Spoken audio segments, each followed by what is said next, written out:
What's going on, guys? Just wanted to bring you some of our new stuff we have at hostile.com. I'm going to take you to the website real quick. We'll get you there. This is the Sacrifice Long Body. Came out yesterday or the day before. And we have 3 colorways for it. If you click shop now, it'll take you there. You have the black and gray. You have the black Miami Vice, blue, and the white and gray, which I love. White makes you look bigger, by the way. So pick that one up. And then if you go to Brandwear Tees and scroll down to one of our staple shirts, is our original shirt, which is the OG Sacrifice Classic.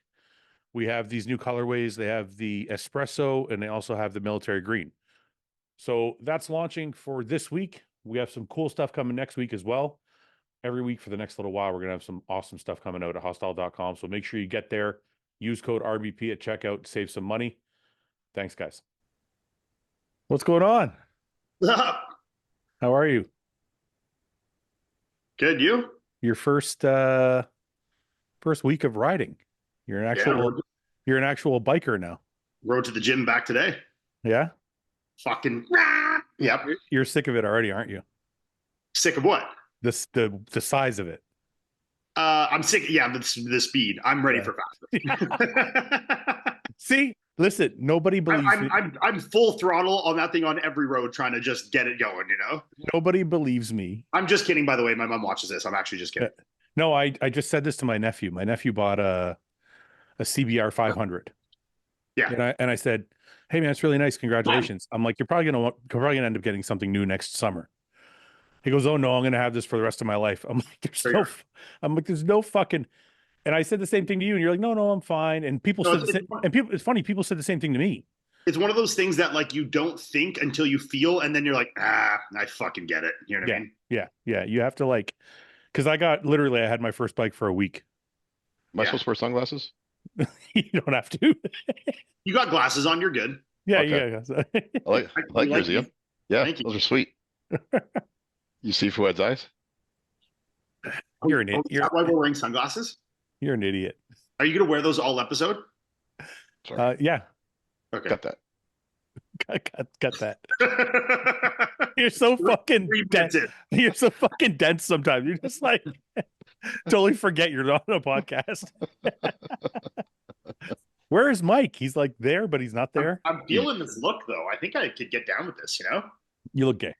It definitely takes you from 42 to 43%. Okay, wait. Your hair looks different color time I see you, Ian. Oh, here we go. Those are nice. So let's discuss. I feel naked. Maybe I should grab some. Okay, wait. Let's discuss the sunglass choices. So Ian is obvious. He's a track and field athlete. So you got like the sport, like Oakley's. Like the other one's better though, you know? Let me see. Yeah, you look like the bad guy from Logan. Yeah. Okay, so these ones now you're like now you're like what would that I feel like I'm in Will Smith Wild Wild West, you know? Are you the bad guy? I don't fucking know, just like that guy, you know? It seems like those are bad guy glasses. Yeah. Go ahead, Paul. Remember the villain from one of the Spider-Man movies, Octopus? Yeah, that's what I'm thinking. Yeah. Okay, so Mike has like the trendiest glasses. So those are nice. What does that mean? What does that do sunglasses mean something about a person, or is it just something you like? I mean, it means as much about them as any other part of their attire and style, you know? Yeah, but you would think if you see somebody wearing a certain type of clothing, everybody I think puts together a profile of that person in their mind. Yeah. So if somebody sees Mike with those glasses on, what's the profile? Fucking cool as shit.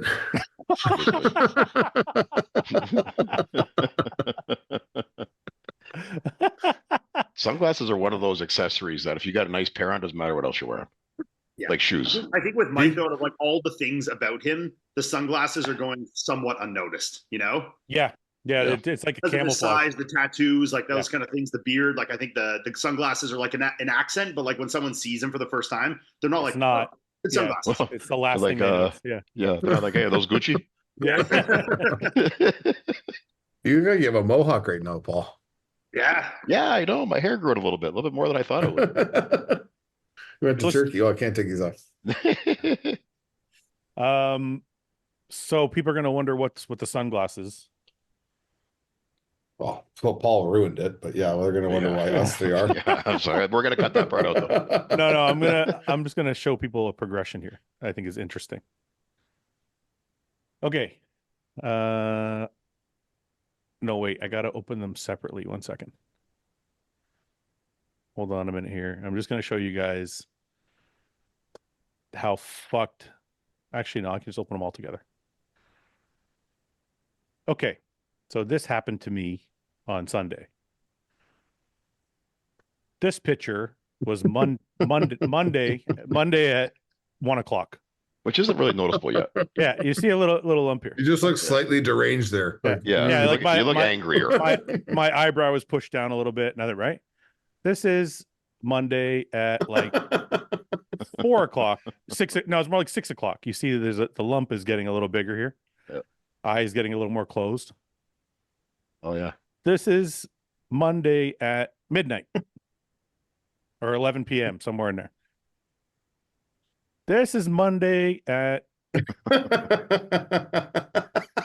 3:30 in the morning. Okay, this is your face is just slowly melting. Yeah, this is okay. This is this one. The next one here. This is Tuesday at it was like 8:30 this morning. Yeah, That's the worst. Look at this fucking face. Ooh. I look like Rocky Dennis from The Mask. Like you look horrible. What is going on? And, this was after a couple Benadryls. It moved kind of from my forehead to my fucking eyes. Looks like you haven't slept in a while. Yeah, now I just look like I got punched in the face a couple times. Yeah. And that and here we are now. And it's still I got all right, better. Well, we can take these off. You're fine. Camera, it would be hard to tell. It looks off, you're fine. You're fine. It looks better than it did 2 hours ago. No, I know. Well, I went to the doctor today. I got prednisone. So for those who don't, I think it's a corticosteroid, I think is what it's called. Anyway, I started taking that. I got 3 days worth. And they said it should be cleared up by then. So for people who wonder, we didn't even say what it was. I was riding my motorcycle. I had a beanie on and my sunglasses. And a fucking bee stung me. I was doing like 60 kilometers an hour and a bee stung me like right there. And it felt like you were doing 60, more like 120. No, I swear I wasn't speeding. I was going the speed limit. It was crazy. It felt like I got hit with a fucking like a rock in the face. Like it felt like somebody shot like a paintball gun in my fucking forehead. And then I was like, oh, what the fuck? And then I looked in the corner of my sunglasses and there was a bee in my sunglass. So I took my sunglasses off, I shook it out, and then I put my glasses back on, and I just immediately felt it start throbbing. And I was like, oh, fuck. I knew there was going to be a lump, but I didn't know like my whole face was going to melt. So yeah, but now I'm wearing glasses. The coolest glasses of all, by the way. Mm-hmm. Debatable. Hugely. Debatable. Anyways, what's going on with you guys? I got stung in the face. Mike, any good stories? I can't beat that. You can't top it? You can top it. You got to train the most coachable human on earth, Paul Lauzon. Yeah. Most coachable. You are literally the most coachachable person I know. Probably pretty true. Yeah. But extremely limited in my ranges of motion. Also very extremely limited, yes. How was your training session with Paul? Was it frustrating? Was it fun? Was it no, it was good. Was it productive? Did Paul tell you he knew all this stuff already because Fouad taught him? I learned everything. Everything I knew was brand new. Oh, it was all brand new. That's because you're a stoner and you forget every week. The stuff I taught you the week before. My shoulder's never been so pumped. No, seriously, was it a good workout? Somebody tell me what's going on. I had a great workout. Yeah, had a great workout. Yeah, because like you correct my form all the time too, Fouad, like when I'm doing something wrong and I don't realize it because I have a lot of tendencies to like be trap dominant, especially when doing shoulders and stuff. So it was great to get Mike's perspective too, because Mike's works with so many different kinds of people so it was great that he could point out things that I didn't realize I was doing too. So can I touch on that for really quickly just before we move on, just for people watching, because I think it's an important note. You said I correct your form all the time. I don't actually correct your form. I like to fuck around when I'm training and try and learn new ways to feel things. So like, for example, I'll give you one, like on the pec deck, when you're doing like a rear delts and you're pulling it apart, right? Yeah.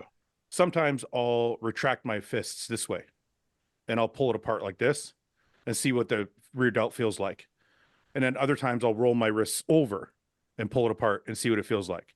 So I just try different shit all the time. I'm like, let's see how this feels. Let's see how that feels. So sometimes I'll just get Paul to do it. It's not because I'm correcting your form. It's just because I'm trying something new and I want to see if you tried, if you like it too, or if it's something we should just throw out. Yeah, and I get the benefit from that. You know, all these years of you trying different things. Why did you say damn, Ian? You don't I try. said damn, you're a scientist. Oh no, I just like I think people get too stuck on, and I don't want to get into this whole thing because we do it every week. I just think people get stuck on trying to be perfect instead of trying to have fun. And I think because me and Paul are both retired and older, we're like, for me, when I train, I just kind of try and go and do different stuff and see how I can get the best contraction possible. Yeah. So anyway, I just wanted to correct that because I wasn't like, I don't correct your form. I think me and you just experiment a lot.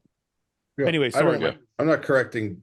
I wasn't trying like really correcting Paul either. Just like trying to get him to move a little more freely because the stuff he did was like, it was nothing. It's not like it was wrong. It was obviously what he's built well and he looks good and he's like, you know what I mean? But it's just like trying to get him to take certain things out of the lift that were kind of hindering him from feeling the muscle, like what we're trying to train completely. Cause like you've seen him, like he gets very like bound neck up, cranked. Yeah. So it's just like, cueing him to do that. And then trying to like, it's like you changing your hands on different things. It's like me looking at him, like, would I do this way? Yeah, but obviously he's having an issue. So how do I tell him how do I place him and how do I cue him to get him to like relax that area? Yeah. Obviously I wouldn't need to do that because it's something I do, but like that's the part of being a good trainer is trying to figure out how to get someone to move the way you want them to move, but understanding that they still have their way of movement. So you got to explain it in a way so that it clicks for them.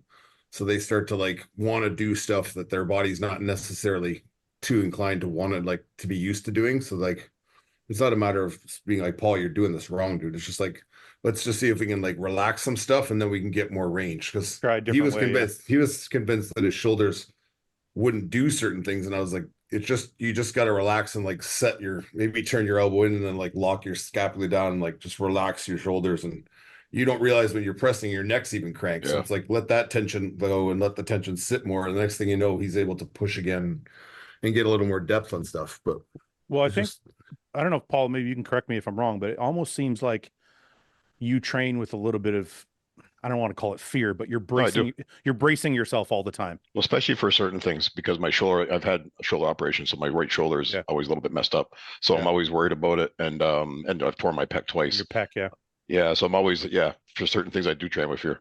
I know one of the things me and you do, I think you do it a little more than I do, but we both are bad at it, is rolling our traps forward. I do it so much, I didn't realize it. Yeah, we always I consciously between reps sometimes have to remind myself to push my traps down. Yeah. Like decompress my shoulder girdle. Ian, do you ever deal with any of that? Like, do you have any habits that you know are shit, but you just kind of like keep kind of doing them, not on purpose, but like you just notice that they keep coming back? Like, this is a bad question to ask me because none that I'm like consciously aware of, at least. Yeah. I'm sure I have some. So basically, you're perfect, is what you're saying. No, I'm probably so imperfect that I'm naive to it, and I like nobody corrects me. You know what I mean? Yeah. But like when I worked with Mike, I mean, there was plenty of things that like he could put me in better positions that I felt well and stuff like that. And I obviously tried to the things that I felt and I liked that I tried to continue with and carry on with. So yeah, I mean, I'm definitely not perfect. There's definitely things. I mean, especially with chest training, you know, a big thing for me was like getting good scapular retraction at the back and like really letting things open up. And keeping my chest high and forward, you know, and versus like collapsing in, bring my shoulders into it. Yeah. So chest, shoulder, and tricep dominant in all my pressing and all my chest movements. So, you know, things like that, being conscious of, I've definitely had to work on. You know, there's things like that I've, you know, better at, but I'm definitely not perfect with. Yeah, I was gonna say your shoulders and triceps have to be like taking over a lot of your shit, right? Because your shoulders are massive. For sure. Especially like earlier in my career, like if you look at like 2018 18, 19, like Vancouver Pro and stuff like that, like some of the most muscular shots, I'm like 90% shoulders, you know? Yeah. And same with my back shots. Like I had very little back and like gigantic fucking shoulders and rear delts. And, you know, everything I was doing, all my pulling was using a lot of shoulder, rear delt, trap, and all my pushing was using a lot of front delt and tricep, you know? So I tried to be more conscious of it as I got older, but I honestly, I probably really didn't get the full concept of it and like an awareness of it until like the last year I competed and then into retirement, you know? I've actually noticed, and I don't know if Paul, if you've noticed this too, as you get older, and well, Mike, you're into your 40s too, but I don't know if you still train the same because of injuries, but I've noticed like I can contract in a number of different ways better than I did when I was like 30. Yeah, better. Like I can just feel the muscle more. Like I can activate it much more cognizantly than experience and time and using those muscles and, you know, feeling them and just like, it's just data that you built up of decades, you know? Do you think it's that, or do you think it's that when you're 30 and you're trying to be a huge pro bodybuilder, all you think about is move A to Z? I think it's a combination of both. Yeah. Because I think because we're older now and I'm not trying to pack on tons of muscle or anything, I train a little differently. So maybe I can feel things more. Yeah. And I can get a pump easier. Yeah. It doesn't look like it, but I can feel like I can get one easier. Nothing happens. Your veins come out of it. My veins got a little more swollen. That's it. I swear, since I've been off everything, my pumps, I get a little bit of a chest pump, but other than that, I get like almost no pump. Really? The strength feels great, and I feel good in the gym. And Yeah. like I enjoy my workouts, and I feel strong, and like overall I feel good. Like my strength isn't really down, but like my pumps, just like arm pump, back pump, like stuff like that, is almost non-existent. You know? I know that feeling because when I was off for a while there, I was like, oh, just feels like I'm training a fucking empty balloon. There's nothing like, there's fucking nothing in it. Today I curled the fucking 55-pound dumbbells. Like I was, I was starting to question like I was 30 years old again. I was starting to question the face. I thought maybe this is some water retention, like Fouad jumped on some big gas. He's fucking that's the anadrol. He's doing double the weight on preacher curls today, and curling like what 55, 60-pound dumbbells. Like, you sure that's not from a bee sting or like got a little some anadrol? Yeah, dude, as soon as I started putting like just a minuscule amount of tests, and I even forgot my shot last week, and I'm like, I went in, I don't know what the fuck it was. I had the day off yesterday, so maybe I just like had some time to rest, but I fucking went in and like all my weights were up like you got stung by a super bee, like That's what I said to Paul. We're saying. Yeah, that's what I said to Paul. You're gonna turn into bee man. You just start buzzing around the making honey. It's gonna be shitting honey. Yeah. All right, so you guys had a good training session. Ian, anything new this week? Other than your boredom of your motorcycle already. So is that motorcycle going to be Melissa's now? Yeah, I mean, I'm still going to ride it for this season. I don't think I'll get something new this year. I mean, maybe, I don't know. I'm almost positive you're going to get something before the winter. It seems a little pointless. I mean, how many more riding months we got? We got 2. The rest of August, 2.5. October. 2.5. October. Yeah. So I mean, maybe. I mean, we'll see. I'll give this to the end of August and see what I'm feeling like. Well, actually, it gets colder up there a lot sooner, so I don't know if you guys have October. Yeah, How cold? Stay down here for a while. Yeah, you can just stay here and ride with me. Yeah. I can fucking bundle up. I'll be all right. Yeah. I got my Cardo all fucking installed though. It's good. I got it good. Did you go see somebody or did you just fuck with it? I think I got it. Yeah, I got it in good. What is it?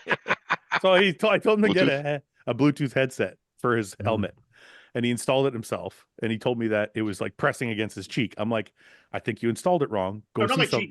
It's just the speakers that go in the ears. Yeah, they're pressing against his ear. It's just like a little bit of extra pressure that like I could feel it, and I'm like, it just makes my helmet feel a little tighter, which I don't like love. But honestly, I've worn it for. I mean, I probably drove 200 kilometers today, so I mean, I wore it a good amount. Yeah. And it's like it feels almost normal. The thing is, those headsets are supposed to go between the motorcycle helmet padding and the helmet itself. What they are. Yeah. So you shouldn't be able to feel them. So I said, go take it to somebody. Yeah. The only thing is the padding here over the ear is like this. Yeah. But the speaker shouldn't be much thicker than that.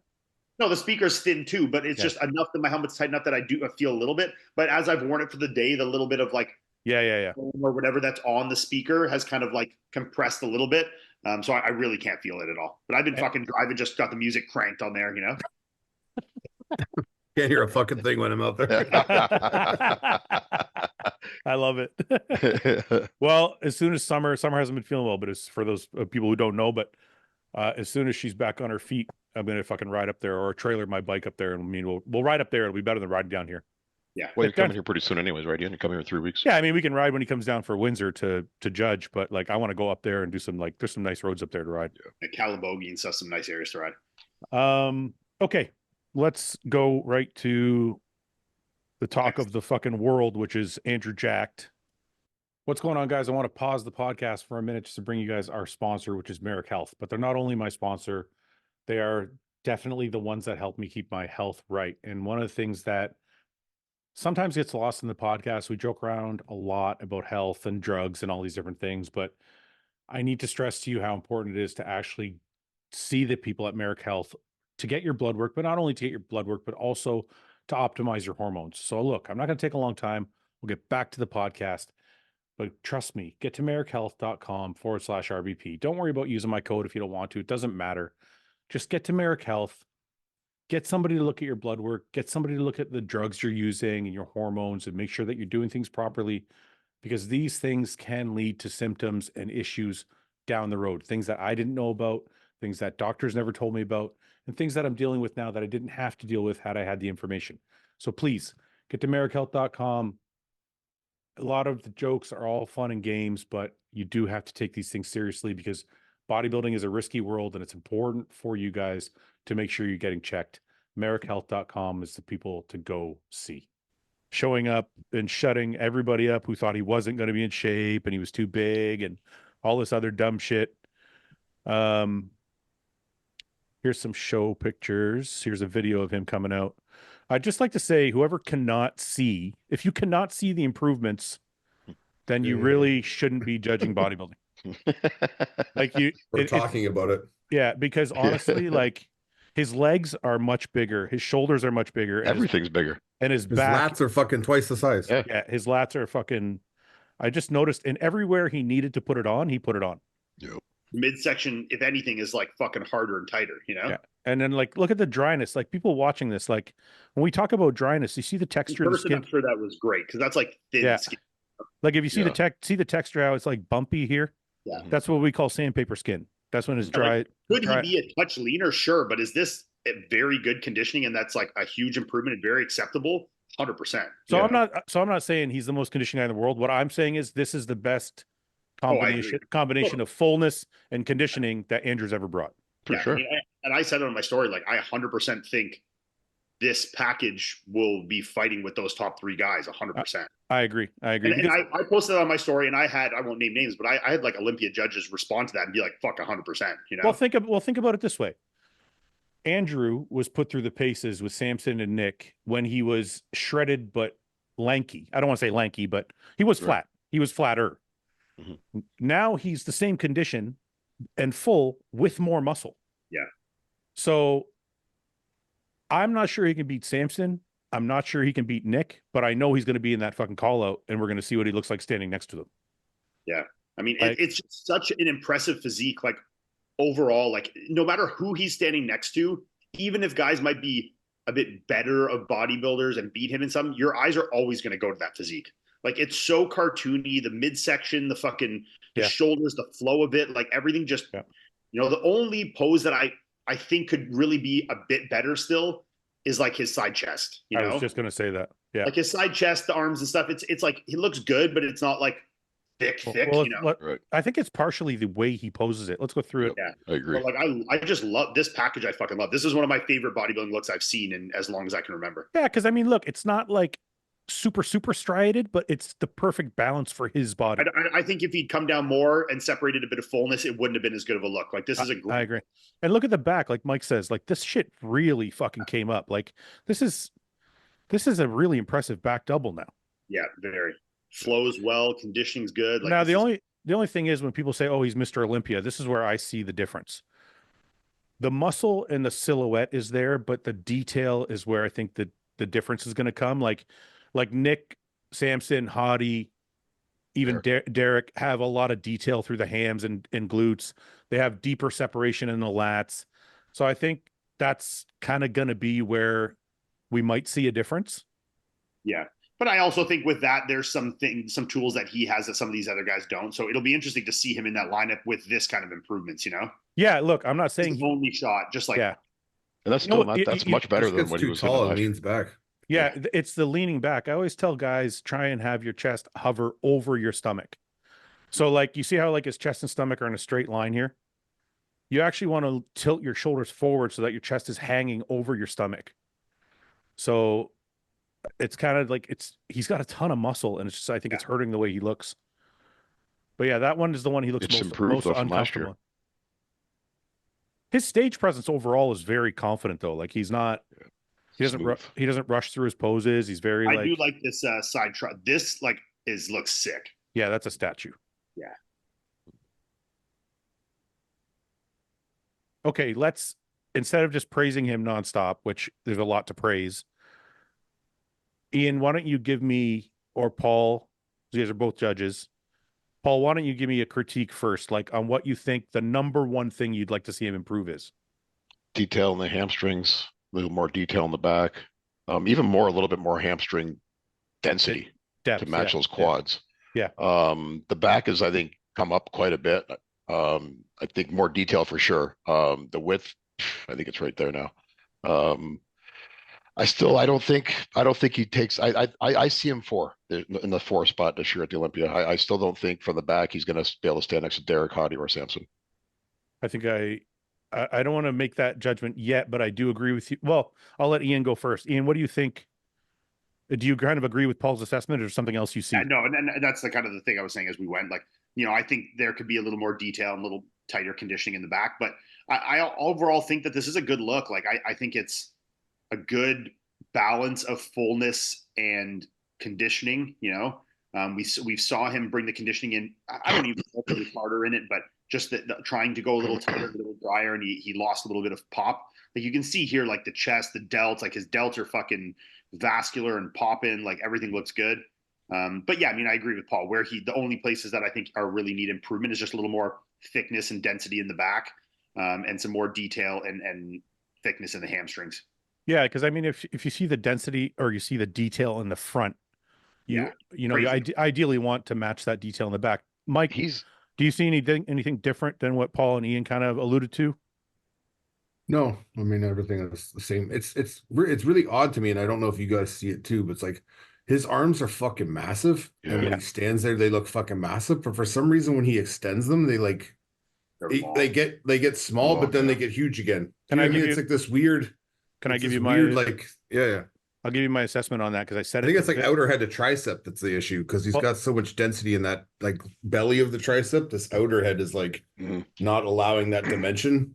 I thought it was actually his forearms. The very first time I saw him come out, I said, and I know people think, oh, forearms, you're being really nitpicky, and I am being really nitpicky, but it's kind of like having really high calves. It almost takes away the base of the illusion of the look. So it's the same thing with the arm. When the arm's extended and you have really thin forearms, it takes away from the balance of the upper body. So if you look here, and like, again, this is being really, really nitpicky, but it's almost more a silhouette discussion than it is a muscle. Like the forearm is long. So when his arm is extended, you don't see the thickness. I agree with Mike. It's partly some of that tricep. You can see a little bit of that outer head. And then the rest of it is like long and thinner wrist, the form, the brachioradialis isn't like terrible, but it's just like his arms are very long. So like you can see there, like the wrist and stuff, it just changes the look a bit. But I mean, I don't think it's it's like that's like you're nitpicking in the transition. I agree with Mike, for sure. But if you I agree fucking notorious for this. No, we're nitpicking. Afraid to have arms like that, so don't get me wrong. I ain't making fun of it at all. I just want to make one quick statement, Paul. Sorry. Whatever we say about Andrew today is only because we're saying it in comparison to the top 4 or 5 best in the world. What he needs to win the Olympia. Yeah. We're not saying like him in a vacuum, him standing by himself, him in Texas. We're talking if you put him in the first call at the Olympia, these are some of the things they might look for. Yeah. So touching on that, Fouad, like we were talking about. So if you think about him in that top 4 or 5 lineup, Samson, Derek Hottie, Neck, let's say, maybe Hunter, in that lineup, Andrew, you could argue, wins the ab and thigh and the front double bicep. Yeah. I don't know about that. No. I think his front shots are definitely dominant. Those two especially, I think. I don't know if he fills out his frame the same way some of the other guys do. Okay. Like when I look at Derek, Hottie, and even Samson, they've really filled out their frame. Like there's not more. Yeah. You can't really put more size on them without ruining their physique. Yeah, don't mistake me. I'm not saying he beats those guys. I'm just saying on those two particular poses, you could argue that he may win those poses. Yeah, he may. And I'm not disagreeing with you. I'm just saying until I see him next to them. Yeah, right. I don't think I can make that judgment because in my mind, the way I'm thinking of them standing together, I feel like those other guys have filled out their physiques more. Yeah. And I think that will be the detriment. You'll look and you'll go, oh, Andrew's tall and he's beautiful to look at, but is he carrying the muscularity these other guys are carrying? Right. Yeah. Yeah. So I don't know. We won't know until they're next to each other. And then it's going to be a subjective thing up to the people watching. Do we like the maybe less muscular but more aesthetic look of Andrew? Mm-hmm. Or do we like the more muscularity of fucking Hottie? Mm-hmm. Or do you like the balance of Samson that has both? Like, you know what I mean? Like, yeah. Listen, if Samson can come in this kind of condition or better, I still think he beats Andrew. Well, look at Samson's latest update. Well, we're going to look at it in a minute, but I just, you know what, we should get into that instead of just nitpicking Andrew. Paul, what do you think out of those 5 guys that we mentioned? We mentioned Derek, Hottie, Samson, Hunter, Andrew. Nick?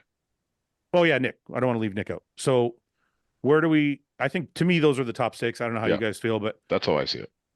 Where do you see Andrew in that top 6? I see him in 4. So you see him beating who? I see him beating Nick and Hunter. You see him beating Nick from New York or Nick from where? Nick like on his last. Like if Nick shows up at his best look ever, do you think he can beat Andrew, or is it? Oh yeah. Yeah, I mean that one shot. I saw a shot of Nick recently where I know he had shorts on in the shot, but they were like shorts. But like his quads look rounder than I've ever seen them look. And again, it could have been because of the shorts. I don't really know.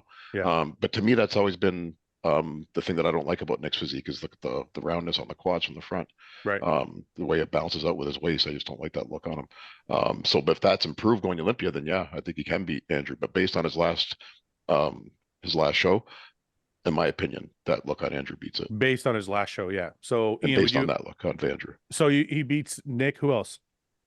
And Hunter. So you have him in 4th ahead. So you have him behind Samson or behind who do you? I have Samson on that last update. I love Samson's physique, and I see what the improvements from the back that we're seeing right now. I think it's Samson's now. I see Samson in the front runner, then Derek, then Hottie, then Andrew. All right. Before I go to Ian because he's eating, Mike, out of those top 6, I would agree with that exact assessment, and not because I'm lazy. I really do think. No, I really do. I'm just trying to get out. Not because I don't want to explain myself. No, I think I would have Andrew above Nick, regardless of how. Like if Andrew comes in like that, or obviously he won't come in like that. He'll probably come in better because why wouldn't he? It's the fucking Olympia, and you know what I mean. So I like when I saw him walk out on the clips that I saw, and I was literally working when I saw it. I literally like said out loud, like, holy shit. Like, yeah. I never say holy shit when I see people walk out. Yeah. I sent it to you guys in the group. I'm like, what the fuck is this shit? You know? Yeah. It was a memorable show. People are going to remember that. It's why he's got a beautiful physique. It's crazy too, because Epler and Jordan were like at their all-time best and looked fucking amazing. And it's like, and I'm not saying this is an insult to them, but Andrew was just so in a different. Yeah, it's a different level. Yeah, it's a different level. So these guys look amazing, but you almost didn't even notice him because Andrew was so good. You know. So which makes me wonder too. Like that's probably 90%, maybe even 85% Andrew that we saw there. Because no disrespect to those other guys, but I think he knew he didn't have to come in at 100% for the show. So you wonder if did he need a little bit. I always hate doing the percentage thing because it's kind of gay. But they tried to have him as best. But when you're Andrew and you know you're going to the Olympia, no. Do you plan it that way? I'm wondering. I'm going to play your percentage game.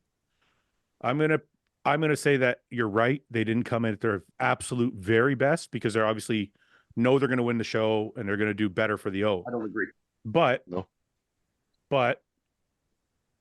that's the best Andrew we've ever seen. So for sure. We also can't say that they didn't try and make him look incredible.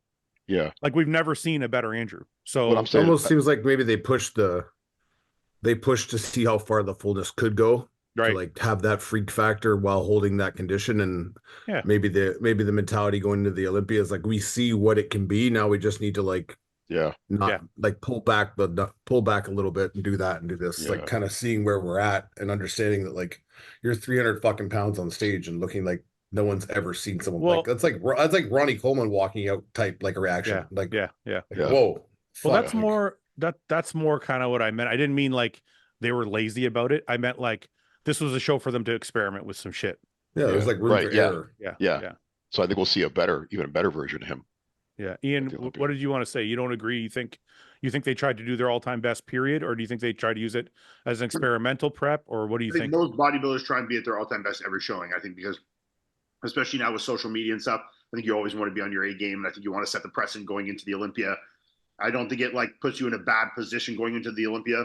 Do I think that it gives them a bit of breathing room to try something because they know they're probably going to win the show even if they're like a little off? Yes. But do I think that they pushed him in that prep to get the conditioning as good as they can and like, you know, we're full throttle on everything? 100% I do. Oh, I agree with that. Like I said, I'm not saying at all that they were like, oh, let's just be lazy about it because we're going to win. I just think, like you said, and like Mike said, I think you can experiment more I do agree with that. when you're like, okay, we know. It's almost like you get them to like the night before and you know that like it's just crazy just what you're seeing, and then you're like, let's see how full we can get it. Yeah. I agree. Like I we know we're not gonna spill, like you're not gonna fucking spill. So let's just push and see what happens with this, right? Yeah. Then we have like a barometer of where we know how high we can go. We know we don't need to go that high again or less or more or I whatever. agree with that 100%. Okay, Which is great to be in that position. we'll come back to the Olympia. Let's take a look at the other guys so we don't show any disrespect. For second place was Jordan Hutchison. Looked great. You see from the back here, he's very well conditioned.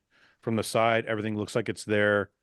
From the front, he's very balanced. He's got everything. He just more size is to me the is what he needs. He's got the right structure. He's crazy. He's what? His glutes and hams are crazy on Jordan, like dugout. Yeah. hamstring, He's got good legs. Yeah, conditioning was awesome. Quads are great. Needs a little more density in the chest on the front shot. A little more separation between the bis and tris on that front shot and in the side shot. And a little more depth and detail in the back double. But other than that, I mean, he looked awesome. Like I just think he needs more size overall up top. Like if you look at this front double, Is it just me? the arms need more size, the chest needs more. The lats from the front don't frame the body enough. So he looks phenomenal for what he has put together so far. But to get to this level, you see, you know, the size difference. Yeah. You guys think he could open up a bit more in that front double bi with his arms? I noticed it in his yes. in his pictures that he posts on social media too. Whenever he's a front double bi, seems to be like kind of He's a making little himself he's look bringing- narrow. I spoke with him about this on social media. Bring You his mean- elbows in. He's bringing his elbows forward to bring his lats around most likely. Yeah, making himself like losing some taper. So Jordan, I don't know what he's doing next. I don't know if this is going to be his last show or not of the year. And then we had Nate Epler jumped on stage again. It looks like they went for a little more fullness. He doesn't look as crisp as the previous show, but he looks more full and round. I like this look better on him. Yeah, I think so too. I think he pretty physique, you know. I think he knew that. I think they figured out that the conditioning was not going to be enough, and they need to compete with size. Yeah. So they tried to bring in a little bit fuller look, and it is a really good look for him. But still, you can only inflate the muscle so much. You just have to add some tissue eventually. So I think that's still going to be Nate's story. But the shots look really good. Like this front lat, you could argue is closer or better than Jordan's. Yeah. I think him and Jordan were very close. I mean, when I watched it at first, I thought Jordan, and then I watched it more, I thought Nate. Then I was kind of like, it's just some shots. Like if you look at the back, I think it's Jordan for sure, right? Yeah, I think that's where he beat him the most. Yeah, but if you look at the front, you're like, oh, Nate could beat him. Nate could be second. And then the side, you see the size again. Like it's just once you see the size difference, that's where you're like, oh, okay. It's probably 20 pounds difference between them. I think Jordan's like 250 and Nate's like 225, 230, you know? Yeah. Jordan's that big? He's 250? He was like 248 to 252 or something. And then we had Lewis Breed, I think was fourth. I don't know if there's any photos here of him. Don't do the sideways shit. Buys and tries. Come on. Do this stuff right. We can't review it. Maybe I'll try going to Bodybuilders of the Borders. Let's see what you got. By the way, I didn't agree with this call. I don't know how you guys felt about it. This was a classic show in Texas, the classic division. This guy was second. Yeah. This guy was first. Yeah. I don't see it myself. Well, go to the back. Let's see a back shot. So there's the side. I still don't see it. Yeah. There's the back. I still don't see it. I see it a bit there with the glutes and the hamstrings. No, he's just flexing them. He's pushing his out. It's a different pose. Yeah. It's not less conditioned. It's just he's pushing his. No. Sorry, I'm talking between first and third. Oh no, I see that. I'm talking about these two guys. Like third. Okay. Yeah. I mean, I agree with that between them. I think from the front, if you go back to the front, I mean, look at you can see that the chest on that guy and the lats are a little thinner, a little more washed out. You know, he doesn't quite have the depth there in the chest. You can see the arm. Who are you talking? Who got first? This guy got first. Yeah, okay. I agree with that. No. I mean, look at the chest difference. Look at the arms. Wait a second. Let's go back. I don't think he wins any poses. I mean, look at the front double right there. Look at the thinness through the chest, the detail in the quads, the biceps. The detail in the quads are the same, except his quads are smaller. His waist looks better. His lats flare more. His arms are bigger. The only thing this guy has is potentially a bigger chest. I think he's just got a little more pop. I think the other guy is a little on the flat side. You think this guy's flat? He's a little on the flat side, yeah. Oh, there's no way. Paul, what do you think? I like that guy, the black dude. Oh, this guy over here. Yeah, he looks good. Jesus, Paul. I mean, it didn't sound right to him. Sorry, go. Can I see the rest of the pictures, Wood? Yeah, this is a side chest. I like the guy you like on the side chest for sure. I mean, look at the side chest. Like the fucking leg is twice the fucking size. I like him on the side chest for sure. On the side chest, I agree there. I think his arm is bigger. A little better, but the arm is better on him. The side leg is better. Yeah, I agree on the side chest. I thought front by was close, very close. But side chest, I like him better here. And then from the back, I definitely think this guy, like his legs are way thicker. His sweep but it's so hard to tell, like in pictures. I don't disagree. I think if anything, I like your guy better on the back double. Yeah. I saw, and even on the ab and thigh, like, look at this guy's stacked, bigger legs, and like. I don't like his chest and lats. I think he's very flat through the lats into the waist, and his chest is a little on the flat side. His lats are bigger than this guy's. I don't understand how you're seeing that. Yeah, but the taper isn't the same. He's more square versus the other guy has. I think that's just a posing thing, because if you look at their elbows, he's judged on your posing, you know. Yeah, but you don't know if that's how he finished the pose. That's just a photo. Oh, sorry, I'm only judging these photos. What is in front of me? Yeah, I didn't watch this live. I did. I was super invested. See, I like Buddy that one better on that. I bought the live stream just for this. Yeah. You know, the only pissed. Like, fuck off. You know, the only thing I see though is, and I know people are gonna think this is really stupid, but this guy's tan is better. And I think it's tan, a little more depth through the chest. I think his detail through the legs. I mean, look at the serratus into the lat here. It's I think his lat looks better in that shot. I think that lat does. I don't think the other side lat looks better. You guys are missing the whole point here. The guy who won looks way more like Bumstead than everyone else. We all know why he won. Anyway, he had the Bumstead effect. I think it's very close. Who is this guy? Does anybody know? Oh, okay. Hey, what's your face? Matthias Menegate. I'm going to pretend it's Menegate. It's hard, you know. I mean, like, there's so many classic pros. It's hard to know who everybody. Listen, is. I don't know. When I saw the photos, I really like this guy's physique. I agree. And no offense to the other guy. I just like, look at his legs. Those quads, jeez. Look at his fucking back. Like, look at this. Yeah, he's more chest away. I can see that. I mean, it was just, I was very, very impressed with the roundness of everything. Like, look at the lats. I think in that front double there, he looks a little thin up top. I think you're right through the chest compared to his quads. And the arms, the detail in the arms and stuff. Yeah. The detail in the arms is a little less, but I just overall, his arms look a little small. He looks young though. It looks like he's pretty young. I don't think his arms look small. Great physique though. Yeah, jeez. There's a lot of really good classic guys. It's getting so competitive. Look at that shot. Fuck, that's a great shot. This is wild, man. This guy's going to bodybuilding. That looks nuts in that front relax. I would just max out if I was even going open bodybuilding. Yeah, what are you doing? All right, let's go back. Sorry, Mike, we got off track. I know how much you love talking about bodybuilding. We're gonna go back. I'm good. Oh, and congratulations to Justin here. Did we already congratulate him? I think we did. That was the week before we looked at him. Yeah. Yeah. Look at I noticed this shot pop up. Look at the fucking difference in his back. It was Look at lots. the improvements there between those Yeah. shows. Yeah, people are talking a lot about him. Okay, what were we looking for? Texas? Is there any Texas in here? Yeah, go down farther. Texas. There we go. Boom. Lewis Breed. I thought he looked really, really good. Yeah, he's got some crazy shots.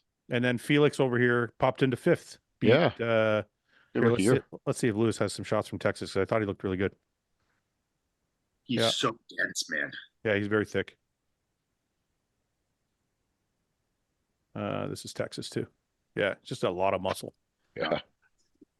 So he pulled up 4th, and then Felix Norman. Yeah. Where the fuck did that picture go? There it is. Slipped into 5th spot. I don't know. I didn't really get to see the show. I don't know if anybody was off or he was just better. Ian, what do you think? I think you watched the live stream. What do you think? No, I think he looked good. I think it was close between him and who ended up 6th again? Anthony? I don't know. Yeah, Gel. Sorry.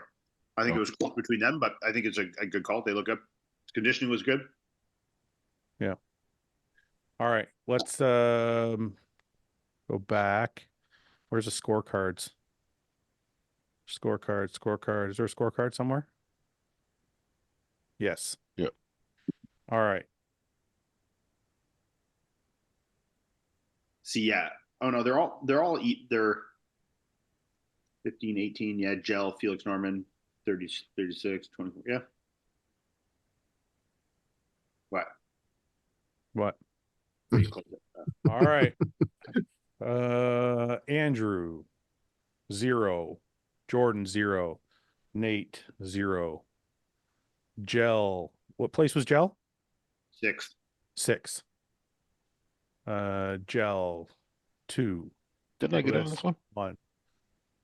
Felix. But you weren't on. We weren't on last week. You weren't either, Mike? No, my fucking computer fucked up, and I was so mad at my girlfriend. It was my fault. You were on vacation last week, Paul. That's right. 0, 1, 1, 1. Nathan Styles. Where was Nathan Styles? The week before, though, I want to mention, the week before I won, didn't I? No, you didn't. I believe Nathan I did. Styles. For sure you didn't. I got some Really good. messages that I did. Nathan Styles I'm was going back. 10th. So overall score is 7. John De La Rosa 7. Fouad 0, 0. Oh, Shit, I might have won. 4. We tied.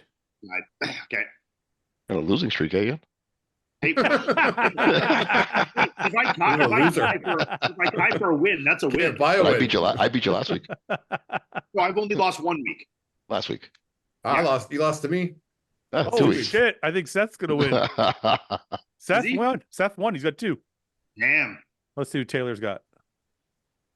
0, 0, 0, 0. Oh, shit. She beat you too. Yeah, you got beat by John's wife. Well, no, where was Styles? No, Styles was way lower, bro. Oh, wait. So you're right. Styles was 10th. Yeah, so that's 4. So I beat her. You're like, I beat his wife. Yes. Sit down. Antoine got 0. Andrew Lewis 2. Jordan 1. Epler 2. No, sorry. 1. Gel 1. Dorian Haywood. Where was he? 9th, I think. Dorian Haywood was 8th. So Dorian Haywood was 8th. So that's 2. We'll leave the last guy out. Yeah. So that's what? 2, 3, 4, 5, 7. Ben, Andrew, Lewis, Jordan, Epler, Gel. Where was Yi Shan? Yi Shang was 7th. Yeah. 1. So what? 2, 3, 4, 5, 6. James, Andrew 0, Lewis 2, Jordan, Epler, Gel, Haywood. So 2, 3, 4, 5, 7. All right. It was a fucking Seth. Seth. Almost a perfect score. Seth in the bag. Holy shit. Did I get a perfect score the week before? No, you didn't, Paul. I heard I did. Oh, we're not talking about that anymore, man. You weren't here. You weren't here for your win. You weren't here. How come for I don't your get win. shoes? Everyone else gets shoes. I'll get you shoes. You want Crocs? Yeah, I got a couple pairs right now. I'll get you the fancy You know what? Crocs. You don't get to brag about your win if you're not here the week you win. It's gone now. We can't recap. No, you can't. I can recap. we recapped it, but you weren't here. You decided to go on vacation instead. I guess I'll have to watch last week's episode to find out. So you know what? It's funny we brought that up. We'll go back to the Antoine shit in a minute, but because he was on the podcast. But I want to talk about what we didn't talk about at the beginning was your week away. You said you said went to Quebec City. Well, first I went to Toronto. Well, as you know, you said you dominated 3 fears of yours. I knocked 3 things off my bucket list of 3 fears. All right. So why don't you tell Mike how your week went in Quebec City? Well, first, I went to my trip started off with going to see Mike for a workout. Well, I know that after that. Yeah. And then after that, I judged the natural candidates. But then my wife and kids, sorry. That must have been fun. Yeah, it was great. It's funny. It's funny. I've had about probably 30 maybe or so people asking for critiques after the show. And you just write, do juice. Yeah. do more steroids. Yeah. Up on some gas. But 95% all come from female. Like, you don't get it. Like the guys in natural, I don't know. It's not like the open shows. But anyways, so yeah, my wife and kids came down, met me in Toronto. We went to Quebec City for 4 or 5 days, 4 nights, 5 days. We had a nice cottage on a lake, which was really nice. So the things I knocked off my bucket list. So the first thing, we went whale watching on a Zodiac boat, which I was really afraid to do at first because I'm not really a seaman. I don't really like the water.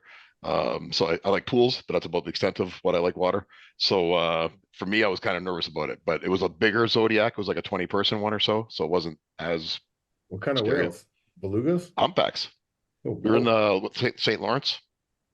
Yeah. So they were humpback whales, and I'm not sure. There's a couple other ones too. I forget what kind they were now. But yeah, they were really close to the boat too, man. It was cool, and it wasn't like as freaky as I thought it would be.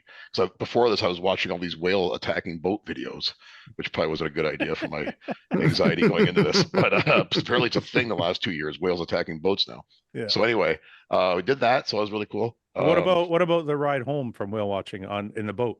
It fell right to sleep. The ocean air just puts you right to sleep So on those Zodiacs. Paul said the ocean air is different than the other air. It is. It's cleaner. It's like cooling. It's like a mist because they put these wetsuits on you, these big heavy wetsuits because you get pretty wet in the boat, and so this like cool like ocean air and water's like hitting you in the face and out. It's like the whole ride back. It doesn't seem like something I'd fall asleep to. I just like getting splashed. Oh, Fouad, believe me, it's like being kissed by an angel, just over and over again. You just go right to sleep. So that was the first thing. Second thing, my daughter Mateo, she wanted to go down this like giant ride called Everest. I don't know how high this thing was, but it had to be about 200 feet in the air. And I'm afraid of heights. And it was a magic carpet ride, so you're going down on your belly on a magic carpet, and it's like a 90-degree drop. And then Valcartier was the name of this water park. It's a really big water park in Quebec City. So anyways, I never would have did that. I shit my pants the whole time, even climbing up the ladder. I was shitting my pants. And when I got up there, when it was my turn to go, I was petrified. I was looking down at this 90-degree drop, and I'm like 200 feet in the air. Is this it right here? It's a water slide? Oh, fuck yeah, that's it right there. If we on the top left. Fuck that. Yeah, you leave the slide, don't you? But you left the slide Mike, for a second. To go down on your belly. See that kid there on the right here. right? Do you does there space between you and the slide at some point? Like you feel like you're free falling or no? I thought that's what the fear was going through my head, that I'm going to go ass over head on this big drop. So I was like gripping this carpet with like a death grip. I just had my face down. Is this what you were doing? I would never. It's exactly what I did. Fuck that. It's exactly what I did. To come here, we have Calypso. It's like one of the sickest water parks ever, just like 30 minutes from my house. Really? I love water parks. Crazy. It's newer too. Like it's way like huge, like a huge water park. It's really, nuts. I love water parks. But so yeah, that was another fear that I overcame. That ended up doing that, and I was proud of myself. And then the third thing is I did kayaking. Wait, I want to watch this. So this was you. Are you watching? I have a video. No, you can't see it. We can't see. Fuck. I didn't think I have a video. Okay, send it to me. It's only like half it, so it's not as impressive.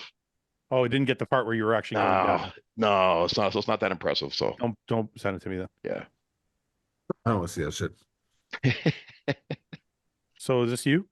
That's me, but I was not smiling. I was fucking scared. And the whole time we're climbing this ladder, I'm telling my daughter, I'm like, I'm scared. And she's like, then don't go up there. She's getting mad at me because I'm making her nervous. So she's like, no, don't come up, go back down. But that was a scary part, that first drop. It doesn't look that scary, I got to be honest. This It's part's probably nothing. terrifying. It's that Oh, you first feel drop like you're for gonna come out on some of them when they're that narrow and steep. like so in my head, I'm thinking like I'm gonna like it's 90-degree drop. Like my feet are gonna go over my Yeah, head, you know what I mean? yeah. But Google how tall that thing is. It's got to be 200 feet. Okay. What if it's not? I don't think it's I 200 definitely feet. don't think it's 200 feet, Paul. I'm not 200 good feet's with a lot. measurements. I'm not good with my measurements, but it was above the tree lines. What are we gonna say? It's 90, gonna like 80 feet. 33.5 meters. It's only like 100 feet. 90 feet, 100 feet. Still, so, you can dive 100 feet. So I was off by 100. So you but, double. yeah. So you You could take doubled it. Yeah, you can dive 100 feet though. All right. So you conquered the fear of heights. Yep. And then I didn't conquer it. I just cried my way through. Oh, it. you did it. So you Still conquered afraid it. of them. Still afraid of them. Yeah, but you did it. So you're I good. did it. And the third thing I did was I went kayaking. That was cool. Is that something you're scared of? That's kind of what I thought. I'm not. Like I said, I don't like the water. I'm not. I can't swim for one thing, so I'm always afraid of got a life going jacket. overboard. I got a life jacket for sure, but I don't know if that's going to work in the emergency situation. Wait a minute. Are you scared of swimming, or are you You scared can't of what? swim? Are you scared No, of I can't what's? swim. No, Are you scared of what's And you in go in the a water? pool all the time? but my pool's 24 feet. You actually don't know how to swim at all? I mean, I can a little bit, but not good. Did you Like, never I couldn't learn how to survive. swim? No? I could never survive if I was thrown into a lake. Well, I couldn't survive if I was thrown into the middle of a lake either, only because I'm too big to swim 100 meters to shore. Yeah, I don't have the endurance for that. Yeah, but I think they mean like, can you swim? Like if you fell out of a boat and there was a dock 20 feet away, could you swim to it? Oh well, 20 feet. Okay, probably. How Yeah, far I is do that? my About pool. My pool's 200 24. feet? My pool's 24 feet. I do that all the time. Oh, there you go. So you're Yeah. good. Yeah, I guess as long as I'm within 24 feet of shore. Tells So, anyways, the guy in the boat With that your stay pool within and- 24 feet of shore. What's Wouldn't that? the end of your pool without touching the bottom at all? In my pool? Yeah. No, my pool's only 5 feet, so it just comes up to like my chin. No, he's saying, can you swim without touching the bottom? Yeah. Will you swim, or do you like swim a Oh. bit and then touchdown, swim a bit, touchdown? Like I go to the and I Yeah, go to but the wait other a back. minute. Isn't your pool 24 feet around? Isn't the diameter 12 feet? 24 No. feet. The diameter is 24 feet. Yeah. Okay. Okay. 24 feet around. No, 24 feet across. Same thing. It's not the Go same thing. It's not the same thing. If you go around, it's 24 feet It's around. not the same thing. What are you 24 talking feet about? across is not the same. You think your pool measures the same across as it does all the way around? 24 feet in a circle is tiny, though. Yeah, I know that. He's not swimming very far. That's why I said it's not 24 feet. Is your pool really, really small? Not that small. No, it's an average pool. It's like 12 feet across, I think. 24. Well, how long's your pool? What? 24. I don't know. I don't know the measurements of mine. Is your pool longer than Paul's? Yes. Yeah, Fouad's is because Fouad's got an in-ground pool. Mine's Yeah, above but ground. like mine's Well, you're narrow. probably 24 feet end to end. Like Mine's narrow and long. His is Yeah. round. round. Mine's round. Yeah. Yeah. It's like a huge bathtub. I don't know if it's 20. It could. It's probably 24 feet across. It's not 24 That's what I feet. always thought. It's Because when I not a had to buy, circle. when I have to buy like a cover for it, it's 24 feet. Yeah, but the circumference is not 24 feet. But I'm swimming 24 feet. Yeah, the diameter is 24 feet. Yeah, I'm swimming 24 feet.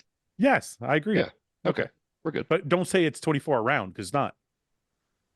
If it's 24 across, it's more around. Okay. Oh, let's disagree, Fouad. Move on.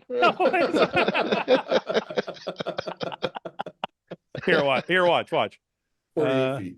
I'm Googling it. Circumference of a 24-foot pool.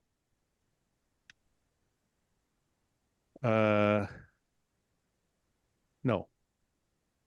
24-foot. This is such a stupid thing we're doing on the podcast right now. 75 meters. So I'm swimming 75 meters. No. No. If you're swimming around it, No, I don't do circles. Here. It I'm not a says circle guy. the circumference of a 24 perimeter or of a circular swimming pool with a diameter of 24. Oh, that's a diameter of 24 meters. Sorry, that's wrong. I got to put feet.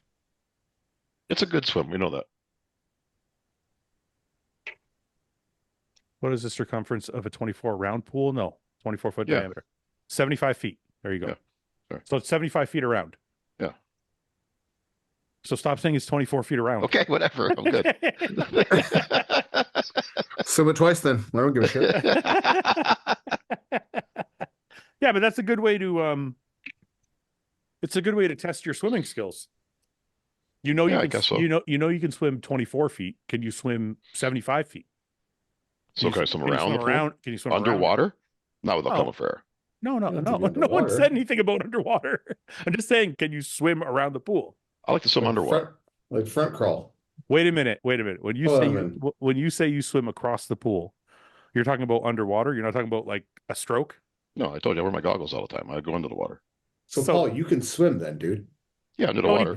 No, he can't. Yeah, that's swimming. Well, that's less Yeah. swimming. That's less swimming. All he does Well, you is have to propel yourself to go No, across. but You just sit there. Yeah, but this is all he does. He dips down and he pushes off this wall and Right. shoots And he himself floats? across. Yeah, I go like You this too, you though. do this Like, at all? yeah, exactly. Yeah, and I kick my feet. So you can swim, man. I think swimming is on top of the water, like when Like, you're Flapping the arms? yeah, Yeah, no, I can't do that. at all. Yeah, but No. that'd be more useful. Like you swimming the way you swim would help you better out in the middle of a lake than fucking front crawling. I don't know what Just it go is. under though. and swim. I just don't float. I don't stay above water. Well, it's so I gotta work. It's because you're muscular. Nobody Thank does. you, Fouad. Well, you're not But I overly find- muscular, but you're a little bit muscular. Let's stick with Yeah, that. you're at the threshold of Yeah. being muscular. So I find I got to work really hard to stay above water when I'm trying to swim above water. So We I don't all last long. do. Anybody with any good amount of muscle has to. Like I swim hard to get to the end of my pool. Yeah. Yeah, because You like my look like body we just take- wants to go like this. Yeah, exactly. Yeah. Not buoyant. Yeah, no, not buoyant at all. No. If we were 300 pounds and fat, we'd be much better off. Isn't that why don't like breasts come to the top? Yes. Because they're fat. Why did you whisper that? Because they're fat. I don't know. Some Don't, girls are right. Excuse me, my tits are muscle. Don't breasts go to the top? So that helps women become more buoyant. Huh. So interesting. So I never even say I've been friends with you for 25 years. I didn't know you couldn't swim. You know that. You know that? I thought you know it. I didn't know you couldn't swim. No. Yeah, Well, he underwater. can swim. He just Underwater. can't swim in certain ways. Right. I can't do a breaststroke. I don't consider underwater. You know, underwater doing this is like it's just breaststroke without popping your head up. But I think Yeah. that's the hard. But I think that's the hard part. Like You underwater, can do, not- you can do breaststroke. I'm telling you, it's easy. I could learn it, I'm sure. that's way harder for me because every Because time you go under and you pop up a bit, and then you go under and then you pop up a bit. Are you a good swimmer, Mike? I used to be, not Yeah. anymore. Really? Yeah. Why does that not surprise me? That Mike's a good swimmer. I don't know. Mike's an When athlete. I was a kid, I was forced to take lessons when I was a kid because my dad didn't know how to swim, so he was terrified that I would fall in the lake and wouldn't be able to, be able to get out. That's why my kids are like fucking fishes. Fish. You mean fish? I spend my whole time Two. on vacation in the ocean. but I don't get out of the ocean. Wait. Two Fishes. fishes is Two. is fish. There's many. There's two. No, but that's still Fishies. fish. Fishies. Still fish. Okay, but What about four fish? This is what me and Paul do all day long. What did you call them? Two fishies? No. fishes. Fishes. He put an ES on They it. swim like Yeah, fishes? I put an unnecessary ES on the end. Anyways, okay. Couple One of fish. quick topic. Antoine and Nick both left HD, and not one fucking news outlet covered it. So I just wanted to I say didn't see that on the ticker on CP24. That's weird. I just wanted to say Why didn't it pop up? I just The want whole to say a world big cares about that. a big fuck you to all those fucking channels that ride my shit every time somebody comes and goes from Hostile and didn't say a fucking peep about one of the best bodybuilders on earth not leaving his contract. So anyways, just want to make that statement. It's just interesting to me that every fucking movement my company makes is front fucking page news, and the same shit happens to other companies. Nobody fucking utters a word. Yeah, result of blowhorns. Yeah, and I'm like, is it because like what is where is the fucking reasoning for that? Right. Is it because is it because we're doing well and they're like they want to fucking take a piece? out of it, like bring it down a notch, or like what the fuck is it, right? So it's really frustrating. But anyway, Iain, we needed you to solve a debate for us a minute ago that we were having, and now I don't remember what it was. Someone What remember. were we debating 2 minutes ago? Oh, do you consider swimming on top of the water swimming, or swimming under the water swimming? Or just two different forms of swimming. They're both swimming. The water. Like if you're on top of the water doing a stroke, right? Of course, that's swimming. So, But would you consider going under the water and just pushing off and swimming across the pool? Is that also swimming?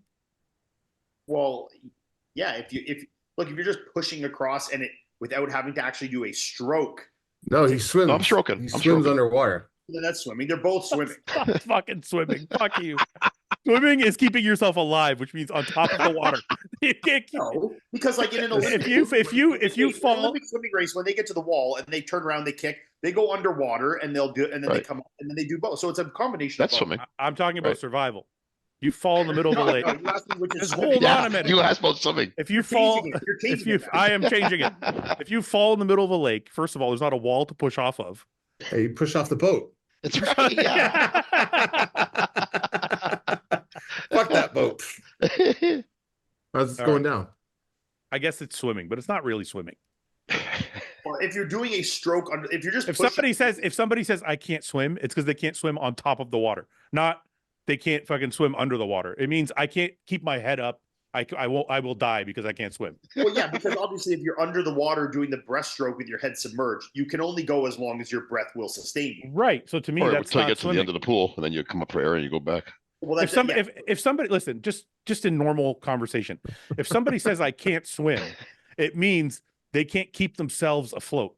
I can't tread water. I think it means they literally can't, like they flail and they just sink right Yeah. to the bottom. someone that Yeah. couldn't swim couldn't do the breaststroke underwater even after pushing themselves off the wall. Yeah, they maybe. just panic. I guess that would be the most literal They wouldn't meaning. know how to like the Yeah, mechanics. Of Yeah, that would be the most literal. Yeah, okay, you're right. Yeah, Paul certainly couldn't survive in a lake, but he does know how to swim to a degree. Yes. Paul, have you ever tried to tread water? Yeah, I can't tread water. Neither could I. Really? Like literally like a minute and I'm fucking going under. Me too. I'm working so hard to stay above. Wow. I can tread water better on my back. Well, that's just floating. No, I still have to. No, dude, I don't float. I don't float. My body sinks. Your body sinks He's too. just doing one of these. Upright, you know, Huh? as if you're treading water, you're upright.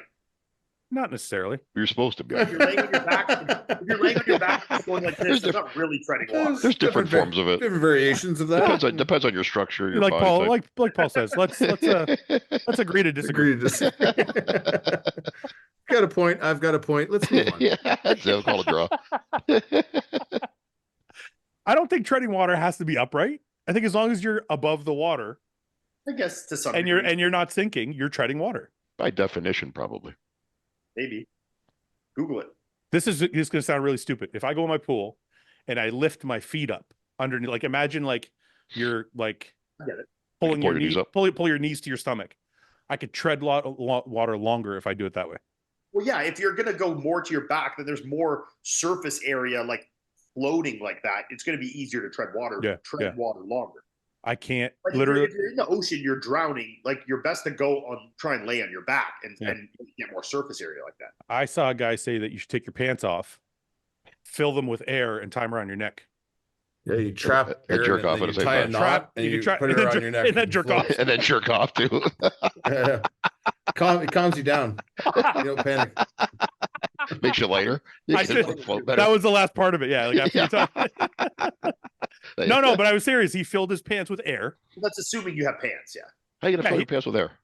If you put them over the water and you can scoop like water into it, they'll turn into. You tie the legs together, it forms like a pocket of air.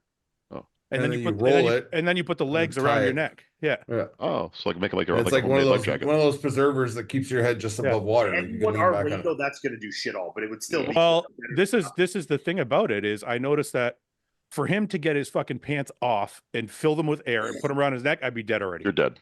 Yeah, I couldn't. I'd have been so panicked by that point. So- They just see pants floating on top of the water. Like, why did he take his pants off before he died? He got his pants off, so look at him. So is this if you're like falling off a fucking cruise ship, like when with I your guess. pants on? Yeah, or if you went fishing and you were in pants, you fall out. I don't know, whatever. You're always wearing pants. Hopefully. You're always I've wearing never- pants, I've no? never on a boat with pants. No. Well, I guess most of the time you're wearing shorts. But I guess if you went fishing, if I went fishing, I'd wear a pair of jeans. Yeah, if I was fishing, yeah. He would Yeah. he would wear All jeans probably. What would I wear? Well, jeans are very flexible. You got to be Joggers. bending Wear down to get the joggers. fish. Why and do they stuff need like to be that. flexible? Well, you're bending down to get the fish. You can't bend over to get a fish with jeans on. What the fuck not is wrong with ideal. you? Not ideal. I agree. I wouldn't do that either. Chafing. Fuck you, Mike. Probably- Fuck you, they're- Mike. It's too hot. It's too hot. They're probably tight too. Oh my God. Wear jorts. Okay. If you had to guess what? Oh, no. If you had to guess, why do you think the IFBB hasn't changed the height measurements to only once per year? I think it is going that way. Yeah, they're doing that, aren't they? Rank your 5 favorite chips in order. Oh, Oh, I really like that jalapeno. so many cheddar. variations nowadays. Yeah, there is. Cool Ranch Doritos, regular Doritos. Oh, I got one. You consider regular Doritos nacho cheese Doritos or Cool Ranch? Nacho Nacho. cheese. Nacho cheese. Yeah. No, Wow, Cool you Ranch. guys are fucking psychos. No, you're That's- wrong, Mike. Nacho cheese is the original, though. That's Nacho the one. cheese is the original Dorito. I Yeah. would, if I said get me Dorito, I think Doritos it's and the someone brought flavor. me nacho cheese, I'd flip my lid on it. I'm like, If- what the fuck is this trash you just brought me? I like nacho cheese, though. I'm glad you told me that, Mike, because you asked me to get you Doritos. I would definitely get you nacho cheese. Me I too. wouldn't get you Oh right my Cool God. Ranch. I'd be I know like, now. What the fuck's I know wrong now. with you? That's Have you the guys ori- seen the mixed bags? The mixed bags of Cool Those Ranch. are my- with the- that- I oh was- my God! Yeah. I was just gonna say that's my favorite. The dill pickle with the I Cool want to Ranch. try it. I haven't tried yeah. it yet. I Oh, like some like Miss Vicky's jalapeno. oh, yeah. Oh, you like Never tried spicy that. chips? Oh yeah, These Vickies are too hard, man. It's like I like biting that. into a though. fucking Have you- poker When you get a chip. good crunch, Miss Vicky's is the way to go. Have you tried Takis? My kids, they're in these Taki things. They're disgusting. I can't even eat more than 3 at a time. Mike The blue loves ones. We tried the blue ones. The spicy ones. Super spicy. Ian's not impressed by the spice. Yeah, that's true. I forgot. Yeah, Yeah, you guys watch me eat a fucking one Yeah. chip, and like yeah. Somebody Um, died. I doing that. Okay, can we go back to the I had topic, please? 3,000 people tell me that before I did it. Mike, Yeah. favorite chip?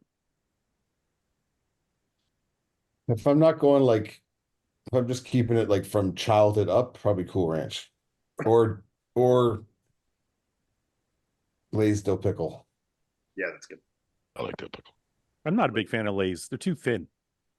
Like the I Hey, do really you like know- I really like Doritos dill pickle, and you know Yeah. what's underrated as fuck? If you guys haven't tried the President's Choice ketchup chips and dill Yeah, pickle chips. The loaded ones.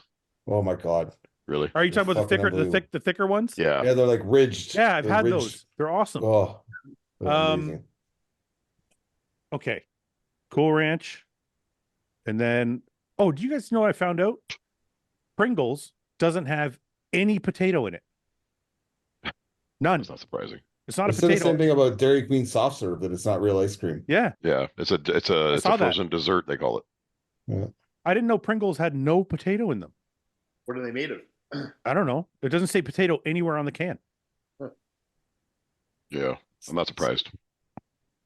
Anyways, I'm going to say I'm kind of in the same boat with Mike. I'm either going to go with some form of ketchup chip or Cool Ranch is probably my favorite. You know, guys like a jalapeno cheddar mix. I like the Ruffles sour cream. I don't like spicy chips. I don't like jalapeno shit. No? I like a good sour cream and onion. What'd you say? Yeah, Ruffles sour cream and onion. First Delicious. ingredient on a can of Pringles is dried potatoes. No, I don't think so. Blew that right out of the water right away. I'm looking at. Well, I the- believe you're incorrect on that one. This is the nutrition label right here. I just saw like a whole thing on it. Yeah, it is dried potato. Yeah. First ingredient, and this is sour cream. Yeah, dried potato. One second. Dried potato. Yeah, dried potato is the first ingredient on all of them. One second. Vegetable oil after that, but yeah, dried potato. Yeah, you know what? This is why I hate TikTok. I'm never fucking listening to TikTok again. Fuck you, TikTok. Fuck you, TikTok. Yep. You know, I just told Paul this. We were talking about politics, and I was like, they always show an image and give you a different headline than what the image is for. Yeah. Mhm. This is like the same kind of shit. It's like Pringles doesn't have any potato. I look up, is there potatoes in Pringles? 42% potato content. That's the number one ingredient on the list. which is still actually horrible that it's only 42% potato, but whatever. It's at least potato. Yeah. Well, I'm glad I'm proven wrong because I like the pizza flavored Pringles. Pizza flavored? Yeah. Yeah. My kids used to like that flavor. They're like a compressed chip. Like they're very thin, like a wafer. that's like dried into a powder and then compressed into that form. It's not. You know what I love about those? Cuts like that. Because my objective when I watch a movie is to eat through the entire movie. Couple cans of Pringles will do it.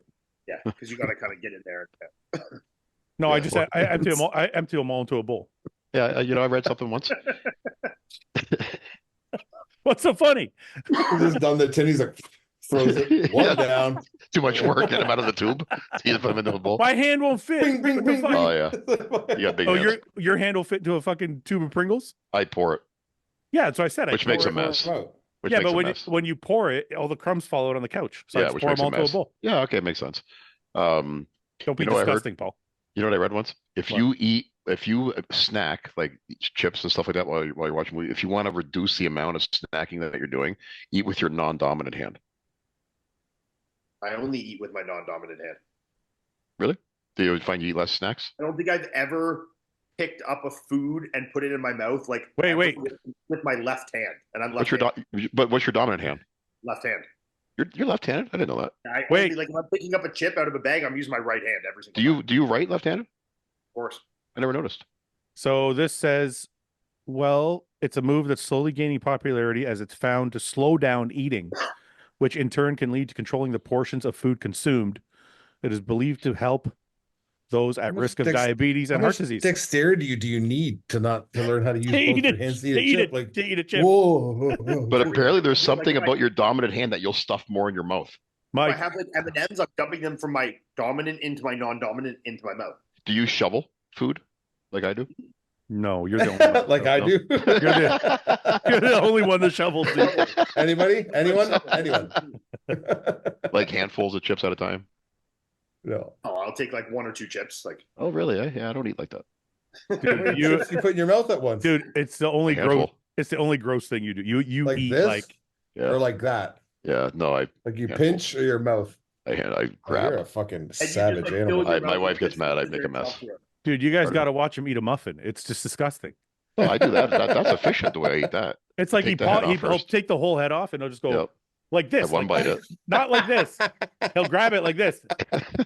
And if I- Depends on the size of the muffin. Trying to But is it like a need? Like I need all this food now? it's mostly a mess thing. Sometimes it's more food in my mouth at a time. But what sometimes is it? it's What too, is it with you and what is it with you and making messes? Like I the don't like to whole clean up. this whole thing about ribs and wings and it makes a mess. And now you're like I shove shit in my mouth so it doesn't make a mess. Like I what don't is going know. on? I don't know. I guess Childhood another- trauma Your, based. ne- I'm your telling next you, man. your, I your never- next your next shirt is going to be I don't like to make a mess. But it's funny. I do make a mess. I don't think I make know a you mess, do. but I It's been in my Yeah. it's been in my car many times. Yeah. Remember when I sat on that muffin? Oh my God, this guy! I had just bought my fucking my first Cadillac. I just bought it. Gets in my car, he pulls out a fucking muffin, like on the way from the gym or to the gym. I can't remember. It's Didn't probably we post spill workout. coffee in the car too? That was Yeah, the very an first entire, day. The very uh, first day I venti. got it. Yeah, Just got it. Yeah, that was your first day with the I Escalade. just picked it up from the fucking dealership, and we were in Markham or something like that. We were driving back to Windsor. I'm like, oh, let's stop and grab a coffee for the road. I pass him his coffee. He grabs it like this, I think they didn't put it on properly. and the top pops off, and it spills all over him. And I'm like, make sure it goes on you. He's like, fucking scratching coffee. Burning. He's burning coffee. Anyway, another time we were leaving his house. I picked him up. He's like, stop at Tim Hortons, grab a coffee. We stop and get a coffee. He gets a muffin. I'm like, don't get a muffin, dude. You're gonna spill it all over my car. He's like, no, it'll be fine. So he gets a muffin. So we get on the road. He eats it. Next day, I look, and there's fucking muffin pressed into my fucking seat. Like I don't he know how sat- that happened. He must have sat in the crumbs, and it was. I like don't know how this- that happened at all. I'm like, what the fuck, man. Anyway, all right, let's do some questions. So, Paul, you didn't tell me your favorite chip. I like the mixed bag. Cool Ranch with Yeah, dill but pickle. that's cheating. You got to name one. If I had to pick one. Paul, I had can to you pick one. can you move your camera a bit? I was about to say Paul's like a Oh. fucking floating head. I was leaning. Well, I was because- leaning back. No, because when I put the border on it, half your face is gonna be cut Right. off. I was leaning back. Yes. Sorry. Want me to move it down a little bit? Yeah, that's good. Perfect.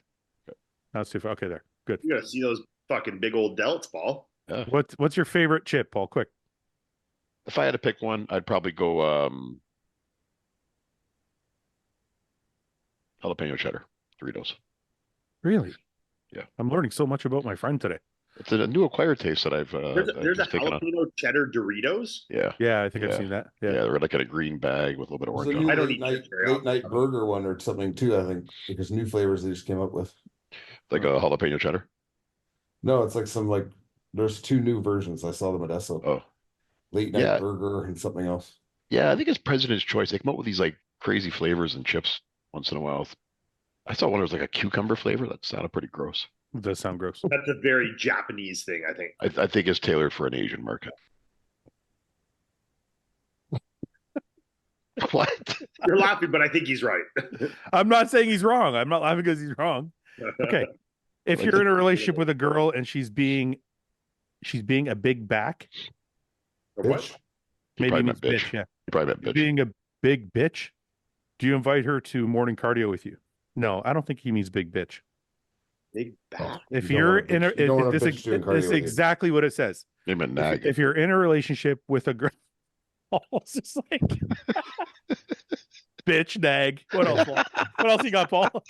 Big fucking whore. Yeah. Complainer, whiner, Or big baby. If you're in a relationship with a girl and she's being a big back, comma, do you invite her to morning cardio with you? That's what it says. No. I don't know what big back Is is. back spelt right, or do they short form it? It's all spelt right. Big back. That's what it says. All right, we'll skip it. I don't know. When dealing with sleep apnea, snoring in an off-season setting, were there any solutions other than CPAP? I think we discussed this. I had my nose operated on. That was a fix it for me. No, but don't people do the nose tape and the mouth tape? People do. Oh, that you shit. mean breathe rights? They do the breathe right, but they also do mouth tape. There's Oh, also people like do a- that now, yeah. Like some kind of mouth thing you can put in your mouth that keeps your tongue in a certain position, Yeah. your mouth in a certain Yeah. position. Yeah, Joe Rogan talks about it. Yeah. Weirdest supplement flavor you've ever seen, or worst tasting supplement brand you've had to use in the past. What the fuck? Biotest? Is it Biotest? Oh yeah, They yeah. had hydrolyzed casein. Yeah. Absolutely disgusting, Terrible. Yeah. but worked very so well. bitter. So bitter. Yeah. Didn't it come with a flavoring tube or something like that? Yeah, You gotta put you'd get a Yeah. 2 pound of powder, and then they would send you like one of those Mio or like sugar-free What was Kool-Aid, that product called again? in it. Oh, plasma something. Oh yeah, plasma. The John Meadows recommended. That's yes. That's why I Yeah. got mine. Yeah. What flavor ice cream would taste best if it had to be savory? Vanilla. Savory, Paul. Yeah.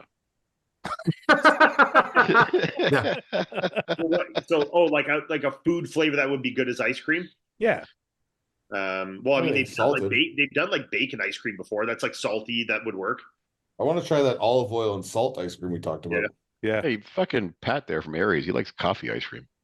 That's not savory. That's not That's savory though. fucking It's still gross. desserty. Yeah, ice cream is Gross. amazing. You don't like coffee ice cream? No. Oh, I like coffee crisp chocolate bars though. It tastes the exact fucking same. Yeah. What if you Have sprinkle you coffee even tried crisp? coffee ice cream? I like coffee I never ice cream. tried it. I just like to make fun of Pat. That's why I told him it was Yeah. shit. It just sounds Paul, gross. Yeah. Wait, you're saying you hate it, but you've never even tried it. I shouldn't say that I hate it. I've never tried it. It just sounds gross. But You when should I say think I of hate coffee, it. I can say it. Have you had an ice cap before?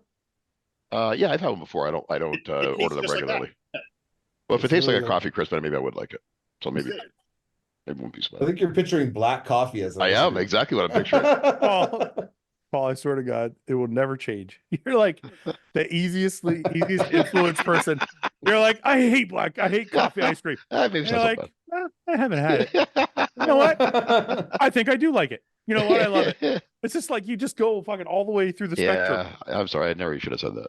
Did you watch the closing ceremonies, Paul? Did you see your boy Tom Cruise? I got some messages about it, but no, I didn't see it myself. I read about it a little bit. Fucking I'm sure it's a right stunt across man. the ocean on his motorbike. Yeah, stunt man dressed as Tom Cruise, dressed across the ocean. No, I didn't watch it, I thought that, and I knew it was going to ignite your fire inside. but I've received lots of messages about it. I'm still on this Did you ice see cream. it? I'm still on this ice cream thing. I can't think of a savory ice cream because ice cream's cold, and usually savory things are warm. I'm thinking. Pistachio. People like pistachio. Is That's that savory, considered no? savory? That's salty. I was thinking like steak and eggs, Oh, savory. Disgusting. oh. Okay. Egg flavored yolk flavored ice cream. Oh. What do you say if your kid asked you if you can do gear? Well, I don't have kids, so Paul is for you. If my daughters told me they wanted to do gear, I would try to talk them out of it. What if you had a son Encourage them. to do it? Show them how to do No, it. I wouldn't. No. I would I would at least tell him to, max out his genetics first if he then decide to after if he wants to make the decision or not. Give yourself 2 months and come back. Okay. Yeah, right. Go train I'll for have 8 all weeks. I'll have it all ready for you. Yeah, and then when you're maxed out, come see me. I'm actually kind of torn on this topic because, like, when I look at people like Hunter and Lee, I'm jealous. I'm like, oh, that'd be pretty cool to have a fucking son that's like doing what I did. But then at the same time, knowing all the shit I went through and Well, like some of the health aspects, I'm like, man, I think I want my kid to stay as far away from it as possible. Well, here's the thing, Fouad, maybe to rethink about that question. Like, if I did, like, I would at least try to steer in the right direction. Like, make sure you're getting blood work done. Make sure you have a doctor who knows what you're doing and you can be open and honest with. Like, if I was gonna, like, if you're gonna do it, just do it smart. Don't do the stupid things that I did when I was. Well, look, I have like 8 nephews, actually 6 nephews and 2 nieces, and I've had two or 3 nephews now ask me about competing, and I am vehemently against it. I'm like, do not compete. Do something else. Your nephews who did competed in natural shows. Yeah, but I did not want them to pursue it. Yeah. Maybe that makes me a hypocrite because I love bodybuilding, but I just don't know if it's for everybody. Ian, what would you do if you had a son? You and Melissa are trying to have kids. If you had a son and he wanted to do gear and he wanted to be a bodybuilder, what would you do? Oh,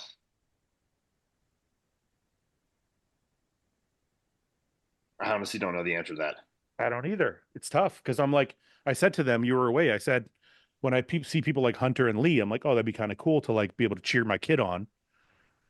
But I also know the pitfalls. So I'm like, I would want my kid to be, you know what it is? I always felt like if you have a kid, you want your kid to be better than you are. Yeah, look, I would make sure they knew of what I thought were the pitfalls and the trials and the tribulations, and make them well aware of those. And if they still want to do that, I'm not going to tell them they can't, or that they, at that point, if they're an adult or they're, getting into that age, then it's kind of their decision. But I would obviously do my best to advise them of, what things are dangerous and, what my recommendations or way to approach things or how to do things or whatever, but yeah, it's tough for sure. Cause I mean, it's, we know the dangers of it, I think I would do my best to dissuade my kid from it. But like Ian said, if they were adamant that that's what they wanted to do, I would want to be part. I would want to be part of it. I wouldn't like disown them or something. No. Right. Yeah. But like, we'll do the same dose. Let's see how it goes. I'm going to get a drink, but I would for sure let my kid do steroids. I'll be okay. Best way to manage cortisol close to a show. Ian, you want to take that one? Do you have any idea? Well, I think for one, people like to say they have high cortisol without having any idea if they actually have high cortisol. So they're just guessing. Yeah.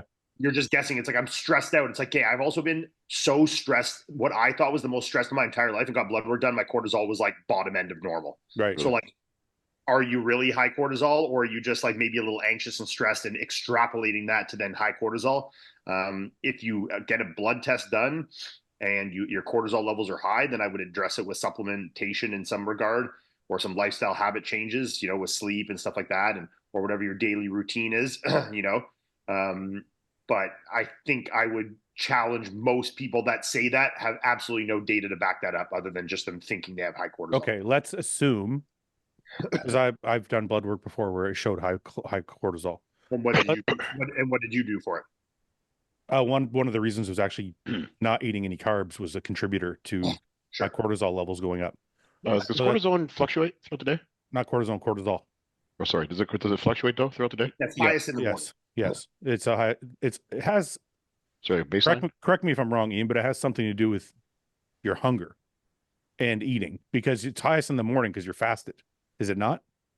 I don't know the answer to that, to be honest. Let's take a quick gander. I know somebody in the comments is going to destroy us for this, but we're just spitballing here. Let's see here real quick. What raises and lowers cortisol? Oh, sorry. I thought we were just checking why is it highest in the morning? Long-term stress and anxiety can be detrimental for both your physical and mental health. Here's why cortisol, otherwise known as the stress hormone, is made in the adrenal glands. It's elevated when we experience heightened anxiety or stress, and is lowered when we relax state. Okay. How about this? Can food raise and lower cholesterol? Evidence suggests that high quality sources of carbohydrates, such as whole grains, as well as low fat dairy, fruits, vegetables, may help lower cortisol levels. Sure. That's what I was told. That's why I started eating carbs again. I could definitely understand if, especially related to the adrenals, then, obviously having less carbs could potentially make it higher, and having more energy in there like that could help it. 11 ways to lower cholesterol, lower cortisol. Yeah, that's what I said. I said sleep. Like, these are the I thought sleep was going to be one of the first. Like, if someone came to me with saying cortisol, I would be like, one, look at your caffeine intake. Like, where are you from caffeine standpoint? Where are you from a sleep standpoint? And that's where I would go first. So, Ian, does cortisol originate in the adrenal glands? Is that its first, like? I think so. Yeah. But yeah, I mean, I would definitely, like, I think a lot of people, if they are having that, they're probably waking up and on an empty stomach having a bunch of fucking coffee and shit like that, So, I mean, I would probably, that's what I was saying, it would probably be lifestyle changes that I would make first. Yeah. Cortisol is a steroid hormone that is produced by your 2 adrenal glands, which sit on top of each kidney. When you are stressed, increased cortisol is released into your bloodstream. Yeah. So when it says stressed, that means physically stressed as well, not just mentally stressed, or is more physically stressed than mentally stressed. I mean, I would say it's more mental stress and anxiety than physical stress to a degree. But the reason I said physical stress is like high caffeine can raise cortisol levels, like stuff like that. So that's all physical. So physical can contribute. I'm talking physical in terms of like, would just working out or like good exercise, I think that's not going to necessarily your cortisol. So like if you're training hard every day, I don't think you're going to have a big worry about your cortisol being super duper high. I think exercise, if anything, in a lot of degrees is good for that. But yeah, I think a lot of it is coming from poor sleep hygiene and from stimulant abuse, What triggers cortisol release? Regulating your body's stress response. During times of stress, your body can release cortisol after releasing its fight or flight hormones, such as adrenaline. So you continue to stay on high alert. In addition, cortisol triggers the release of glucose from your liver for fast energy during times of stress. Huh.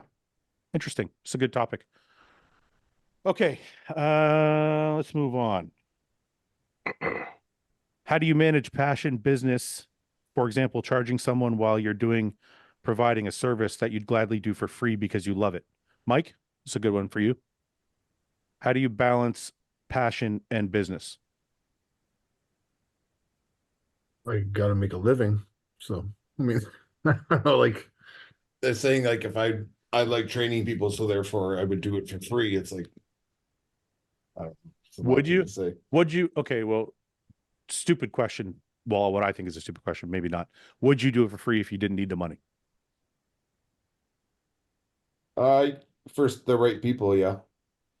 Not for everybody. Yeah, I could say that, yeah. I feel like if you invested, like, let's take you for example, Mike, if you invest 20 years of your life learning and being very proficient at something, and you're passing it down the line, if you're passing it to a friend, a brother, somebody close, I could see being free, right? But if you're passing it to strangers because you want to help them, I feel like getting paid for it is just the right thing to do.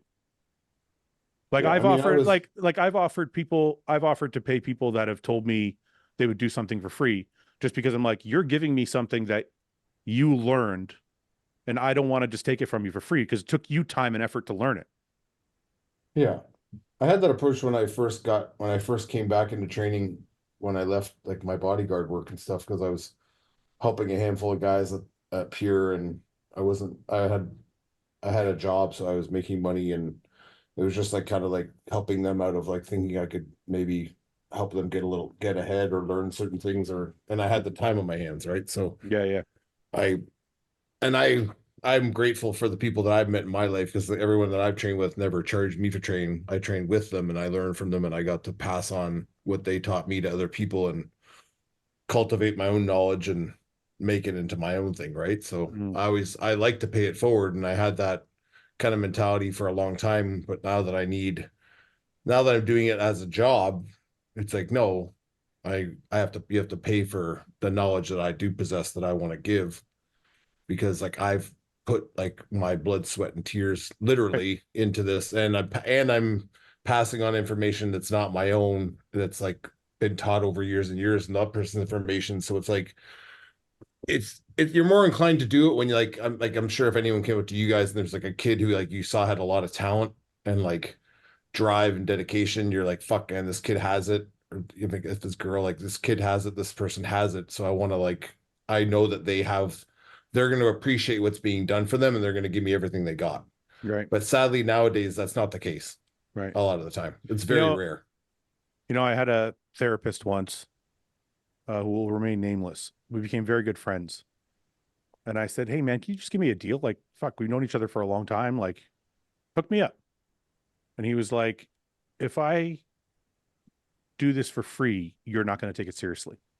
So there is also that aspect. Like when someone has to pay for something, they actually put more emphasis on it than if you just give it to them. Yeah, there's a higher level of commitment to it. Yeah. So Iain, I don't know, how do you feel about that? You coach people and you do things like that. Like, do you have a balance between passion and business?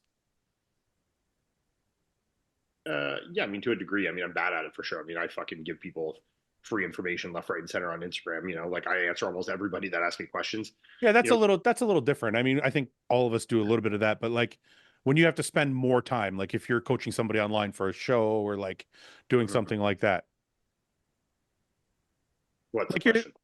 Well, I mean, that's okay. Here, I'll give you a perfect one. You're releasing an app that's going to help a whole fuckload of people.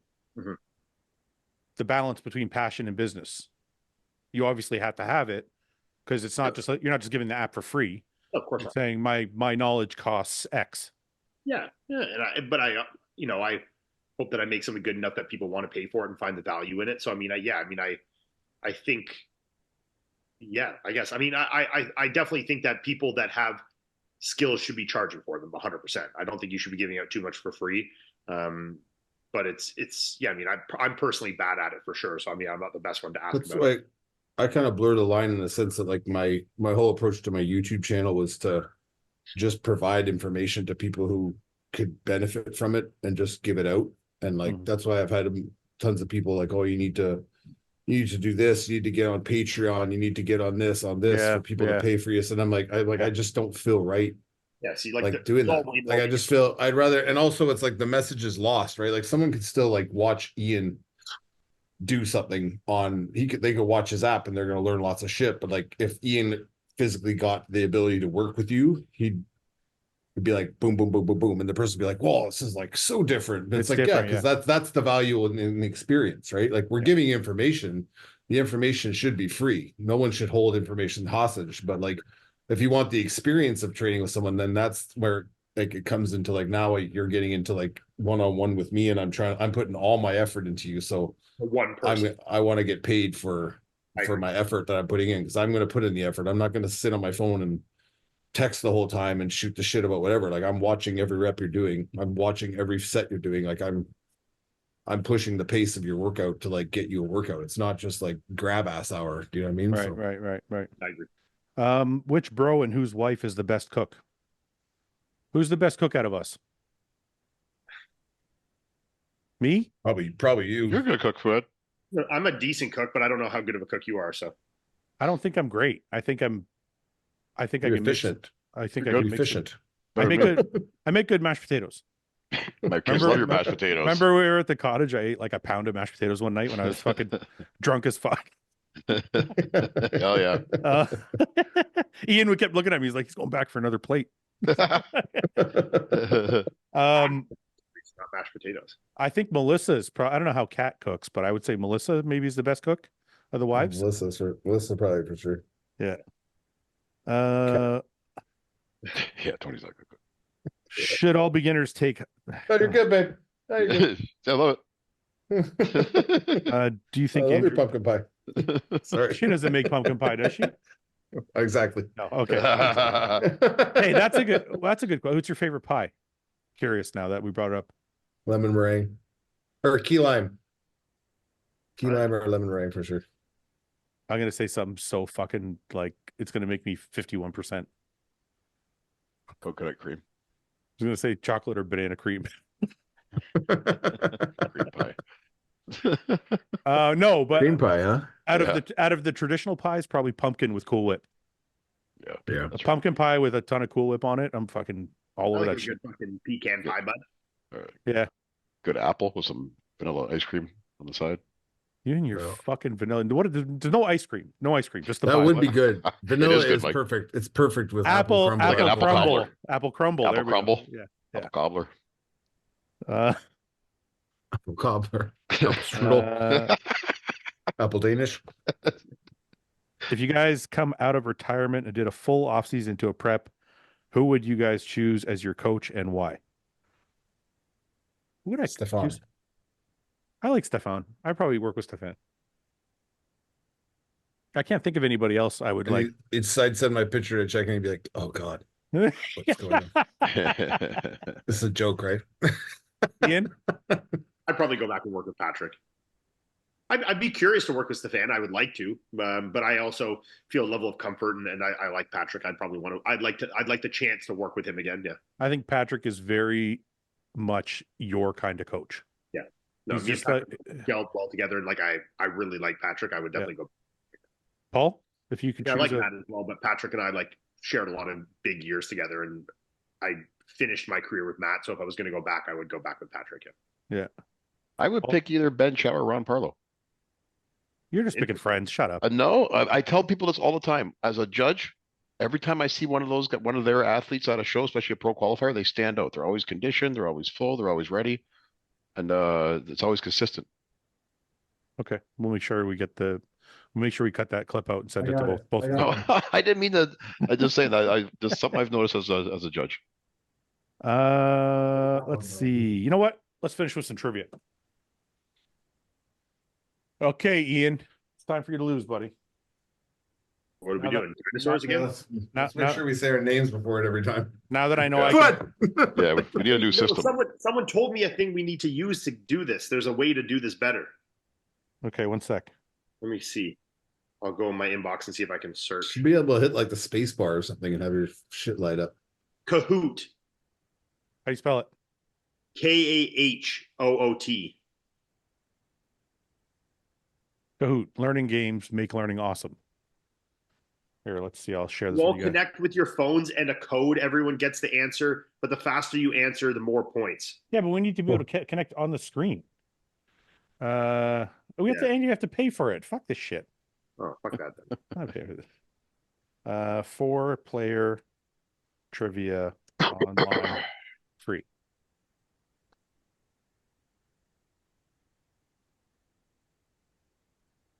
What's this? Sporkle? Sporkle. Sporkle. Who the fuck named this game? They should be fired. Do I have to sign in? How the fuck do I do this? I like our other way better. This is stupid. Let's go multiple Cy Young winners. Yeah, that's a good one. Fuck that shit. I'm not. If it's from the 80s and 90s, I might do okay. What is going on with my fucking internet? Pick F movie title character. Get out of here. I can't get out of this fucking thing now. What is happening? Like Ray Charles with those sunglasses on. You're Dude, missing everything on the screen right now. Can't see anything. all right. Force quit. Come on, man. This We're is looking for a good online trivia. I'm starting to feel hypo. I think I need a pizza.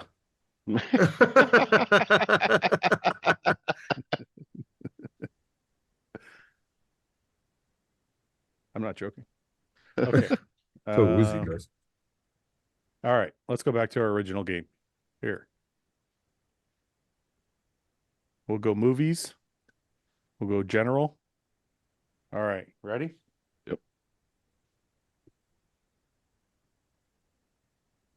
Ian, He's practicing. Okay, sports movies. What is the most important sport in these movies about sports? I'm gonna sit these out. This gives me too much anxiety trying to yell my name like this. Shut up. You can't spit it out. Here, Fouad, you play and I'll be the judge here. I'll judge who says it first. Why? Because you guys play it and then I'll judge this time because usually you're the judge. So you get to play. Football. Mike. Fuck, it was American football. You got to say your name, Fouad. That's right. Okay, -1, Fouad. The world's fastest Indian. Fouad, motorcycling. It's got to be. Okay, 1 for Fouad. No, I'm back to 0 now. 0. Yeah. Mike. History. I knew this one. Go. Hockey. Hardball. Ball. Fouad. Baseball. You said the name. You're like hardball. Blue chips. Fuck, I'm Mike. still reading them like I'm. Go ahead, Mike. Mike. Basketball.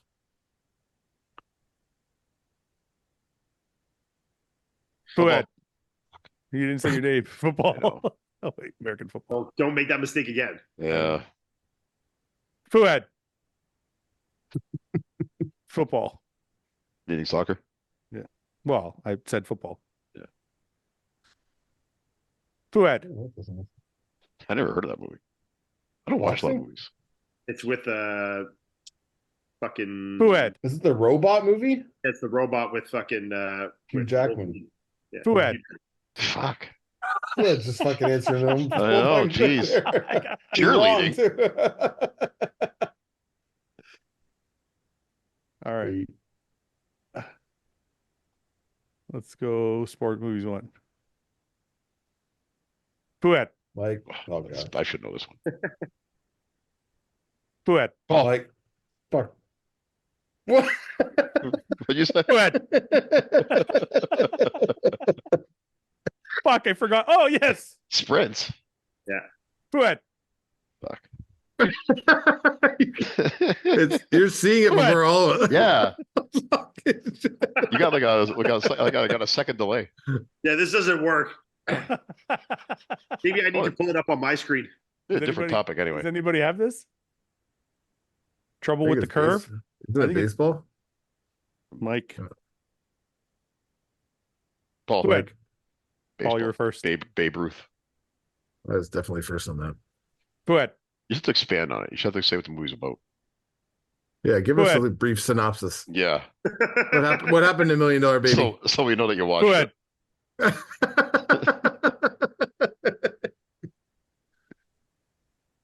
All right. These are too fucking easy. These ones. Okay, what should we do here? Let's go Like war Is there movies. not like a Jeopardy trivia online? Can you tell which war or conflict these war movies are set? Valkyrie. Paul. Go ahead, Ian.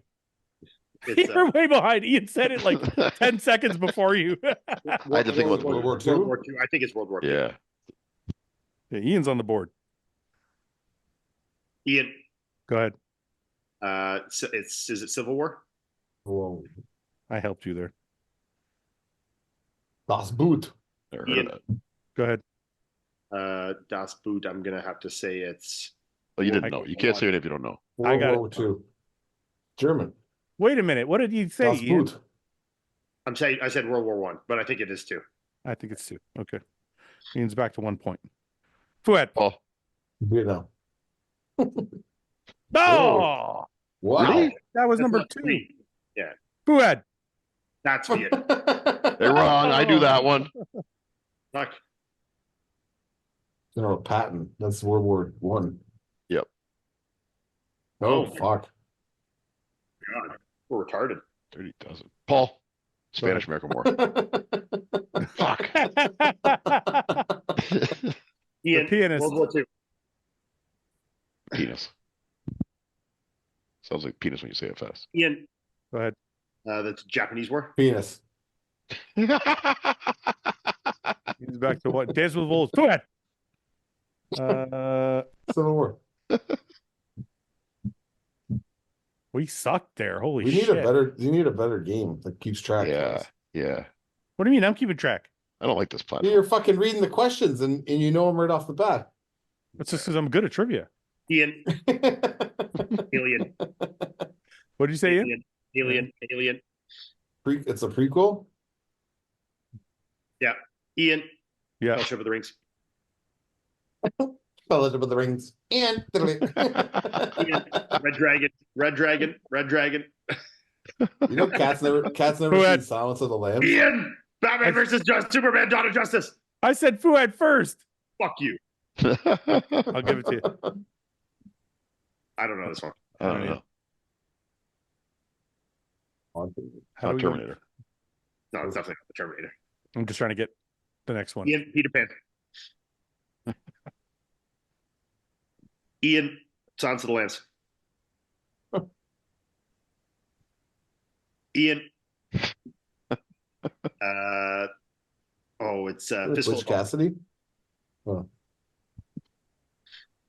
Ian, Despicable Me. I'm playing alone. Someone do this one. No, we're not. Go. I never heard of this movie. I don't know this one. Fucking Ian killed us on that one. Killed it. I got Movie 11. robot names. Yeah, Where? movie robot names. I could do that. Yeah, let's do that. Which of these movies robots are androids? Mike. Lisa. Yeah. What? Oh shit! Never mind. I read that wrong. No, you Was it said your name. iRobot? No, you said I wrote. Fuck. iRobot's a guy. Yeah. Sid 6-7. Ian, So I think that's Alien Resurrection. I'm not positive though. Yeah. No. this is Mike. horrible. Yeah, go ahead, Mike. Short Circuit. Ian. Yeah. Aliens. What the fuck? Ooh. He's losing points. Spaceball. Paul. Spaceballs. Okay, I think he's yeah. Spaceballs. Paul's on the- Spaceballs. Paul's on the board. I love Spaceballs. I don't know any of these. Ian, I'm gonna go Alien again. What the fuck? Mike. Yeah. Alien. Fuck. Ian's down to 6 points. Nobody? Short Circuit. I'll say Short Circuit. Damn it. Paul. Mike. Ian, Paul- Terminator. Paul, go Transformers. ahead. Transformers. You sound a little bit like Optimus Prime. Ian, Do I? Yeah. Go ahead. Matrix Revolutions. This one sucks. Let's do a different F. one. Action movie heroes or action Oh, heroes. Stallone and here we go. Schwarzenegger. No, this one. Ian, Fuck, I wonder who. Arnold. Come on, these are gonna be too easy. These are gonna be really easy. Yeah. This is Yeah, ridiculous. let's get out of movies. Let's do go. geography. Yeah, Okay. that's that. Yeah, let's do Paul's favorite. Let's do Let's do dinosaurs. No, fuck you. Let's do James Bond. We can do James Bond. That's fair. No, I don't want No, to do James that. Bond. no, it's not. Come on. Soundtrack. love the 2000s. No, let's go 80s. Wait, because you got to hear the songs. Yeah, no, this is stupid. Okay. Where the fuck is geography? There is no geography. We'll go back one more. You're in movie still. There you go. There you Top right. Geography. Yep. What's geography, Paul? Let's go America. No. Let's go Asia. Oh, really? Fuck. What Yeah. the fuck? Okay. No, Europe. Paul, make up your mind. Okay, let's go Europe. Okay, Europe it is. Where do you want to go here? European European cities. Capitals. Yeah, European capitals. Finland. Ian. Mike. Ian, Helsinki. go. You can't Helsinki. say it for him, Sorry. Paul. Sorry. Ian. Yeah. Zagreb. Ian. Paul. Mike. Lisbon. Ian, go ahead. Lisbon. Ian. Mike. Bucharest. Ian, go ahead. Bucharest. Oh, Sophia. Sophia. Yeah. So, Paul. yeah. Moscow.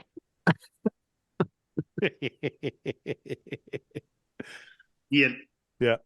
This is Bucharest, right? Yeah. Paul. Yeah. Berlin. Who had? Sparta. I said it first. I said it first. That's Fuck you, smart. dude. Palatine. Paul. Yeah. Yeah. Warsaw. Paul's coming back. I know my geography, Fouad. Brussels. Well, you shouldn't talk. You should wait. Yeah, I know. Okay.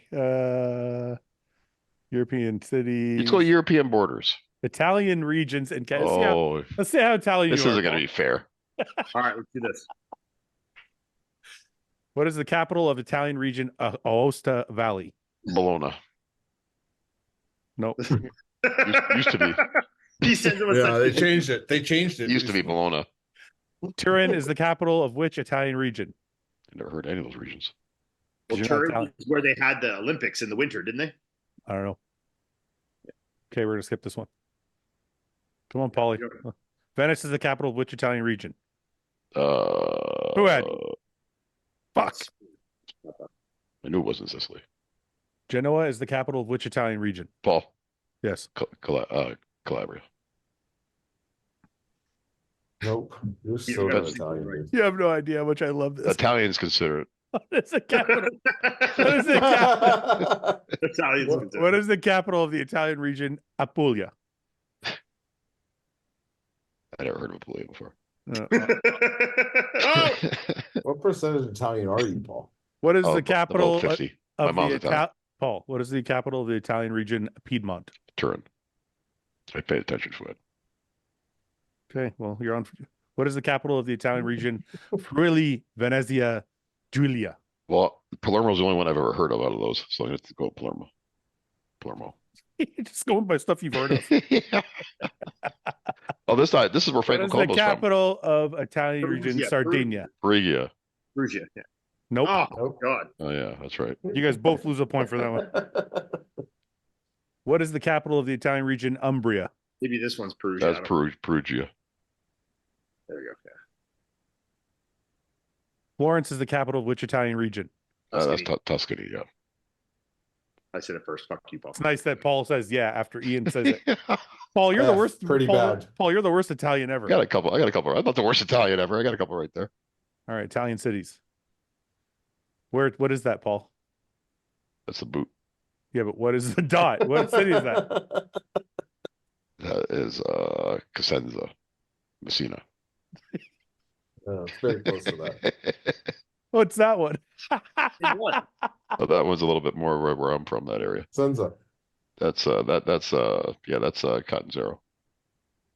That is right. I get that. Yeah, I might get that one. We did get it. What's this Oh. one, Paul? Then I don't know the north. I I know know more this the one. central. Oh, I No, thought I it's knew that Pisa. one. Yeah. Pisa's more up there. Okay, what's this one? Is this So that was Florence? Florence. Verona. No, I got that one. I got it. Paul, you're a -1 right now. What's this one? These. Fuck, I don't know. I don't know what these cities are. I've only heard like a couple of these. I don't know. I got that All one again. I got it. Yeah. All right. Okay, boys. What?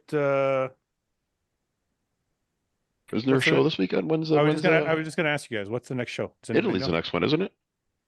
I don't know. You're the Italian. Yeah. I think Italy's like in 2 weeks. See. Oh, is that that's Hunter and Rubiel? Yep. All right. Quick discussion before we go. Hunter or Rubiel? You know what I find fascinating about the bodybuilding community? A guy like Rubiel comes along. He is potentially like, I don't want to say the next Ronnie Coleman because Ronnie Coleman's the king, but he's potentially a fucking massive freak. Oh, yeah. And he comes like 5% off or whatever, a shade Oh, yeah. off, comes off a shade off, and the fucking bodybuilding world is like, oh, he's a dud. it's like They're unforgiving. Eh? like the amount of muscle he has and the insertions and the muscle bellies. Absolutely insane. Like you're talking about a guy who has to get 5 pounds lighter, and all of a sudden he's top 6 at the Olympia. We don't have Could a you honestly say to me, if we're gonna take Paul or Mike, if we're gonna take your stats of Hunter and Nick being 5 and 6, you guys, because you said Andrew would be 4 and Samson, Derek Hottie would be the top 3. Yep. If let's assume you're right, Rubiel in Hottie condition, or not even Hottie condition, but like in a little bit better condition, Does he beat Hunter and Nick or no? I don't think so, not yet. Mike? I'd like to see it, but I don't think so this year. Ian? Yeah, I think it's possible, but not quite yet. No. Like before, just so I can remind you what we're looking at, because I actually think a little differently than you guys. Look, I think he can. Do I think he will this year? No. No, I'm not talking about Will. I'm not talking about Will. I'm saying I'm just trying to illustrate a point to the bodybuilding fans out there that are like, oh, he's a dud, and they written the guy off. We'll do this with everyone if they have an off showing, though. Yep. Yeah, I know, but it seems to be like he's not an exception. He's the same as everybody else. You have a bad showing, they write you off. It happens to everybody. It seems to be more with him. See, I'm seeing it more with him. You think Because the you know hype what was it so is? big? Yeah, that's exactly what I was going to say, Paul. Because it's not the same. Because I feel like the bigger the hype, the bigger the letdown, and immediately they go to he's useless. And I'm like, if you look at this physique, you know how long it takes to build a fucking physique like this, unless you have like phenomenal genetics. I was going to say for him, probably not very long, but yeah. Like there's like everything is there. You see the insertions of the lats, like everything is where it needs to be.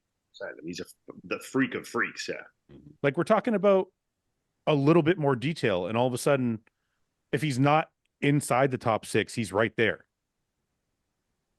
So I just thought that was kind of fucking weird. Anyway, I just wanted to make a note about that. How Brett looked fucking sick in this update too. I also wanted to point on that. I saw this come out. I can't really tell because from the side, because Brett's quads are always the issue, but from here they look amazing. Yeah, what's he get ready for? It says 7 weeks. I don't know what show that is. Legion Sport Fest. That's what got to be one of the last qualifiers, I would imagine, eh? Well, by the way, the next show is Italy or whatever you said, which is September 8th. Okay, So what's that? A Sunday. I think this Legion Sports Fest for next year's qualification. Yeah. Okay. And then there's the week after is the UK show, is the September 14th weekend. All right. Also, I would like to ask the audience a question.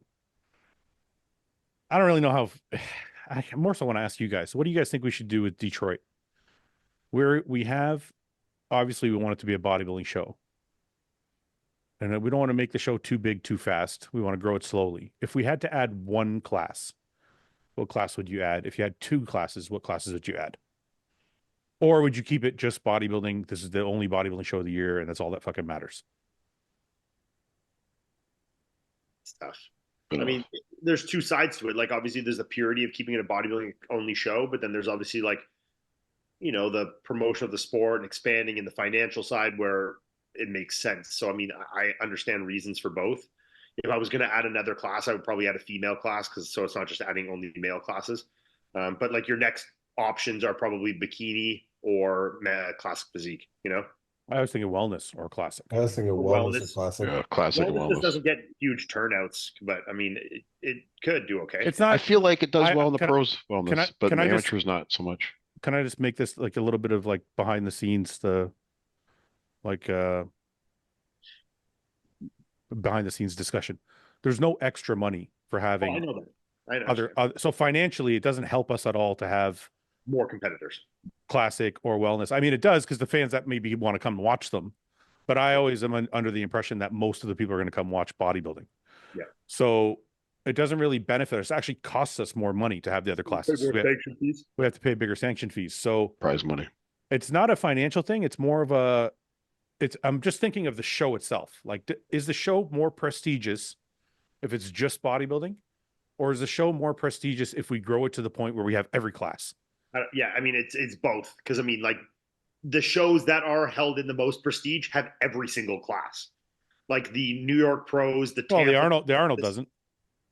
Yeah, but that's a more recent thing. But I'm talking about the regular season shows, like Texas, New York, Tampa, Chicago. They all have every single class. So it goes both ways. I mean, I think you're unique in the sense that no other shows are just like bodybuilding only shows right now. You know, the only one, Chad Nichols had a show like that, and there was a few others. But like, yeah, I don't know. I mean, I think there's good and bad to both for sure. You know, Mike, what are your thoughts?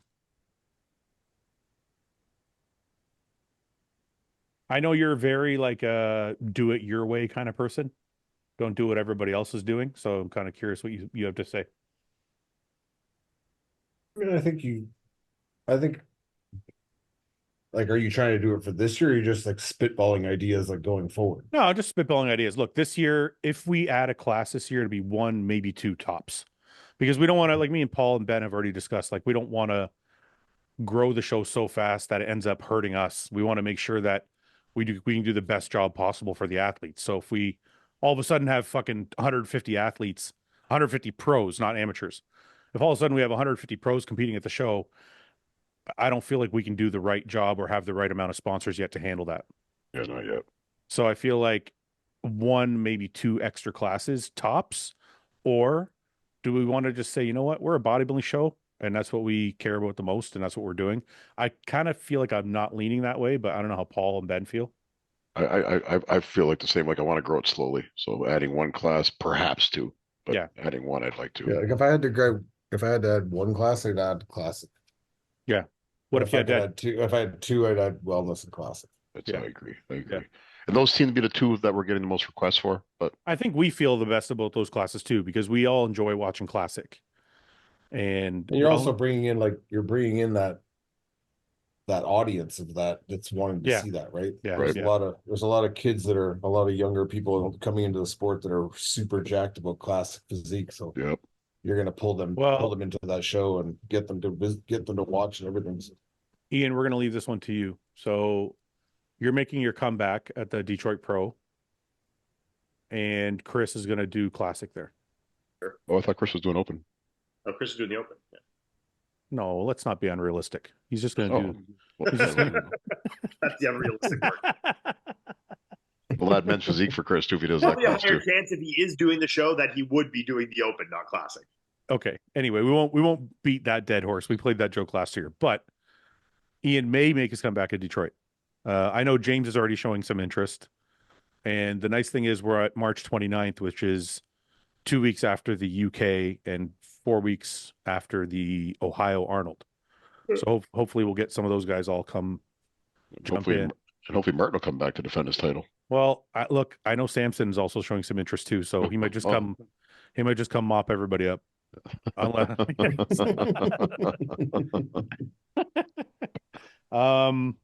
Okay, Paul, lead us off with a prayer.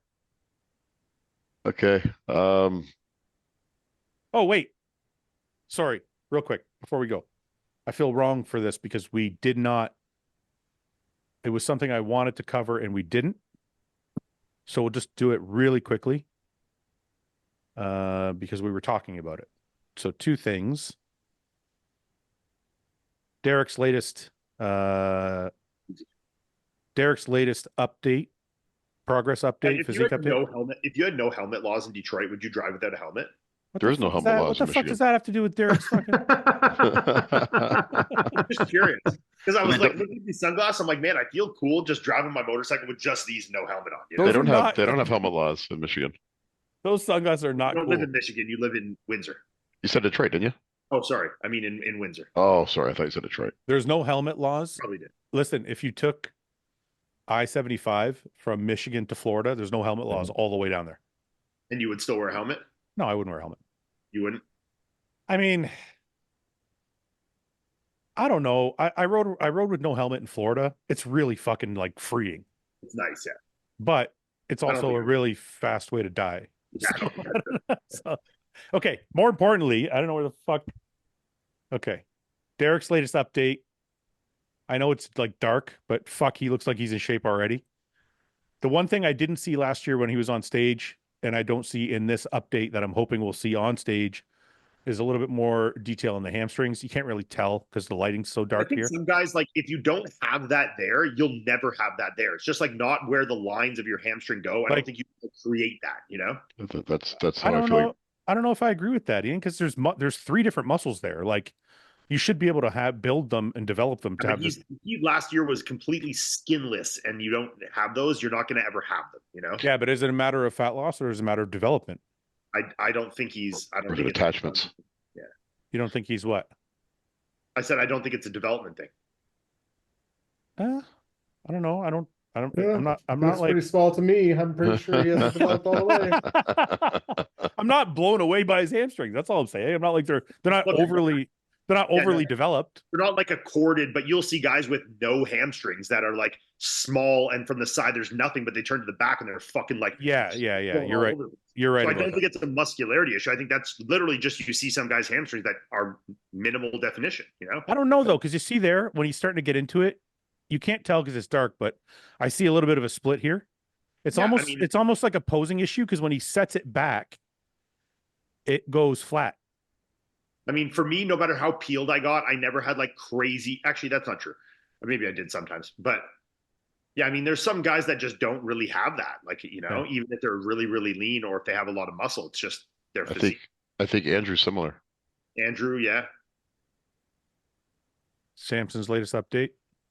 See, but then Samson, like he could be not crazy lean and he still has good lines and good definition in that hamstring. So like, it's not, you know, I think it's more just an insert. Yeah, I mean, look, I think it's like Derek is leaner than Samson in those photos, but he's but Samson's legs are also twice the size of Derek's. Yeah, but it's not like if Derek adds like another 1 pound of hamstring, all of a sudden they're going to be like shit all over the place. You know what I mean? What's Hottie look like? I haven't seen nothing from him yet. We'll show him. He put up a front double in the tank on the We'll go to him. We'll go to him in a minute. I want to say this. I don't know if it's the lighting or because he's outside or whatever, but this looks better condition than he's ever been in at 9 weeks out. I think it's more impressive in the video that he put up than it is in the still photos. This video. Yeah.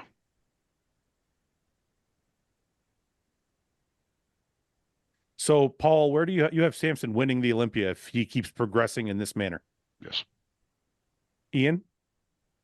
He's definitely in the mix for sure. Well, we know that, but I'm asking you a specific question. I don't have him winning now. Mike? That's why I want to see Hottie. Something about his back double just like still doesn't quite do it for me, even though I love it. That's the one pose that I think is where he needs to close that gap a little bit. And I think he has. We'll see how much. Because the lat spread now is very good. Yeah, dude, I'm perfectly fine with the lat spread. Yeah. That's fucking wild, man. Yeah. Yeah, I've never seen striations in his glutes this far out. Yeah. Take a look at Hottie. He put up a. He looks like he's 600 pounds in this video too. I know, it's crazy. Yeah, this is fucking feathered quads already. Big as a hose. Jeez. Yeah, that's. I don't know if fucking. I got to see what this looks like without the trunks and shit on, but I don't know if fucking Derek can beat him this year. The thing, like, those three guys, so close with those three. You know what's the best about Hottie? This. We have to die for love. We have to give everything for honor. I'm coming, Mr. Olympia. Just so fucking intense. It's that's one guy that never gives less than like 110% in anything he does. Yeah. All right. So, we're going to obviously change these picks a million times. Mike, top 5 at Theo. Oh. Come on. Shut up, Ian. You can do it.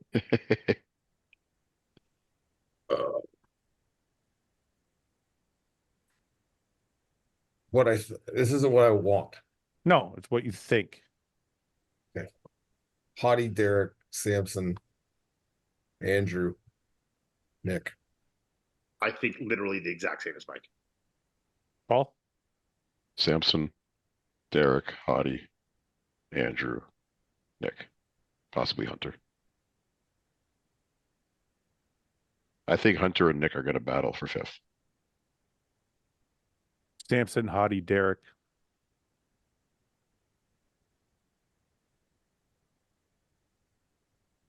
Samson, Hottie, Derek. No, I can't. That's tough too.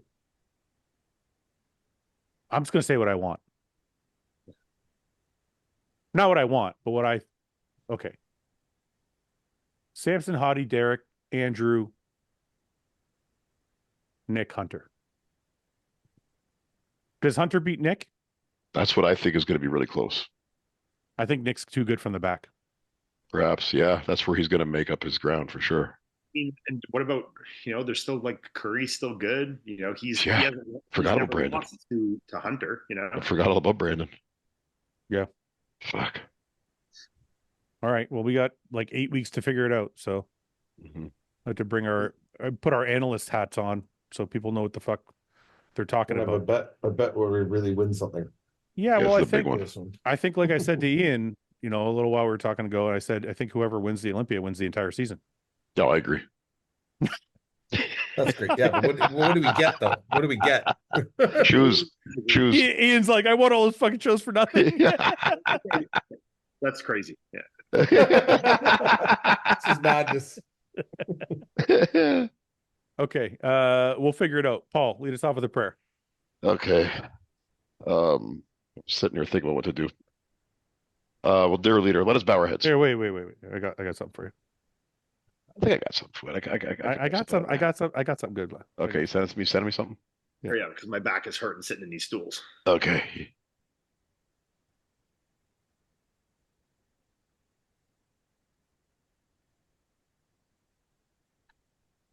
You sent it yet? Yeah. Let's see if Mike likes this one. Okay. Oh God. Okay. Do you want me to say it like in a rhythmic voice? No, just say a prayer. Okay. Let's bow our heads. Here we go. I'm starting to get that light there. Hang on. Okay. Dear leader, broke up with my girl last night, so I went to the club. Put on a fresh white suit and a mini coat, sitting on dubs. I'm just looking for somebody to talk to and show me some love. You're not supposed to read the brackets. You don't need to repeat them. Okay. Well, I'm glad you told me that now. I'll stop reading the brackets then, if you know what I mean. Go ahead. You know what I mean? Everybody's jacking me as soon as I stepped in the spot. So don't say I stepped in the spot. No. 200 bitches, and man ain't none of them hot. I gotta say this part in quotations to it. Ain't none of them hot. Except for this pretty young thing that was working all the way at the top. It says in quotations all the way to the top. I have to read that part. Shoddy, what is your name? Shoddy. Oh, she made us drinks to drink. We drunk them, got drunk. And then I think she thinks I'm cool. She gave me a wink. I winked back. The bartender. Is that what that song is? Yes. I like that. That's great. You're the best. I was going to use a clip from Kanye, but that was way better. All right, boys. We'll see you next week. Okay. See you guys. Bye, guys.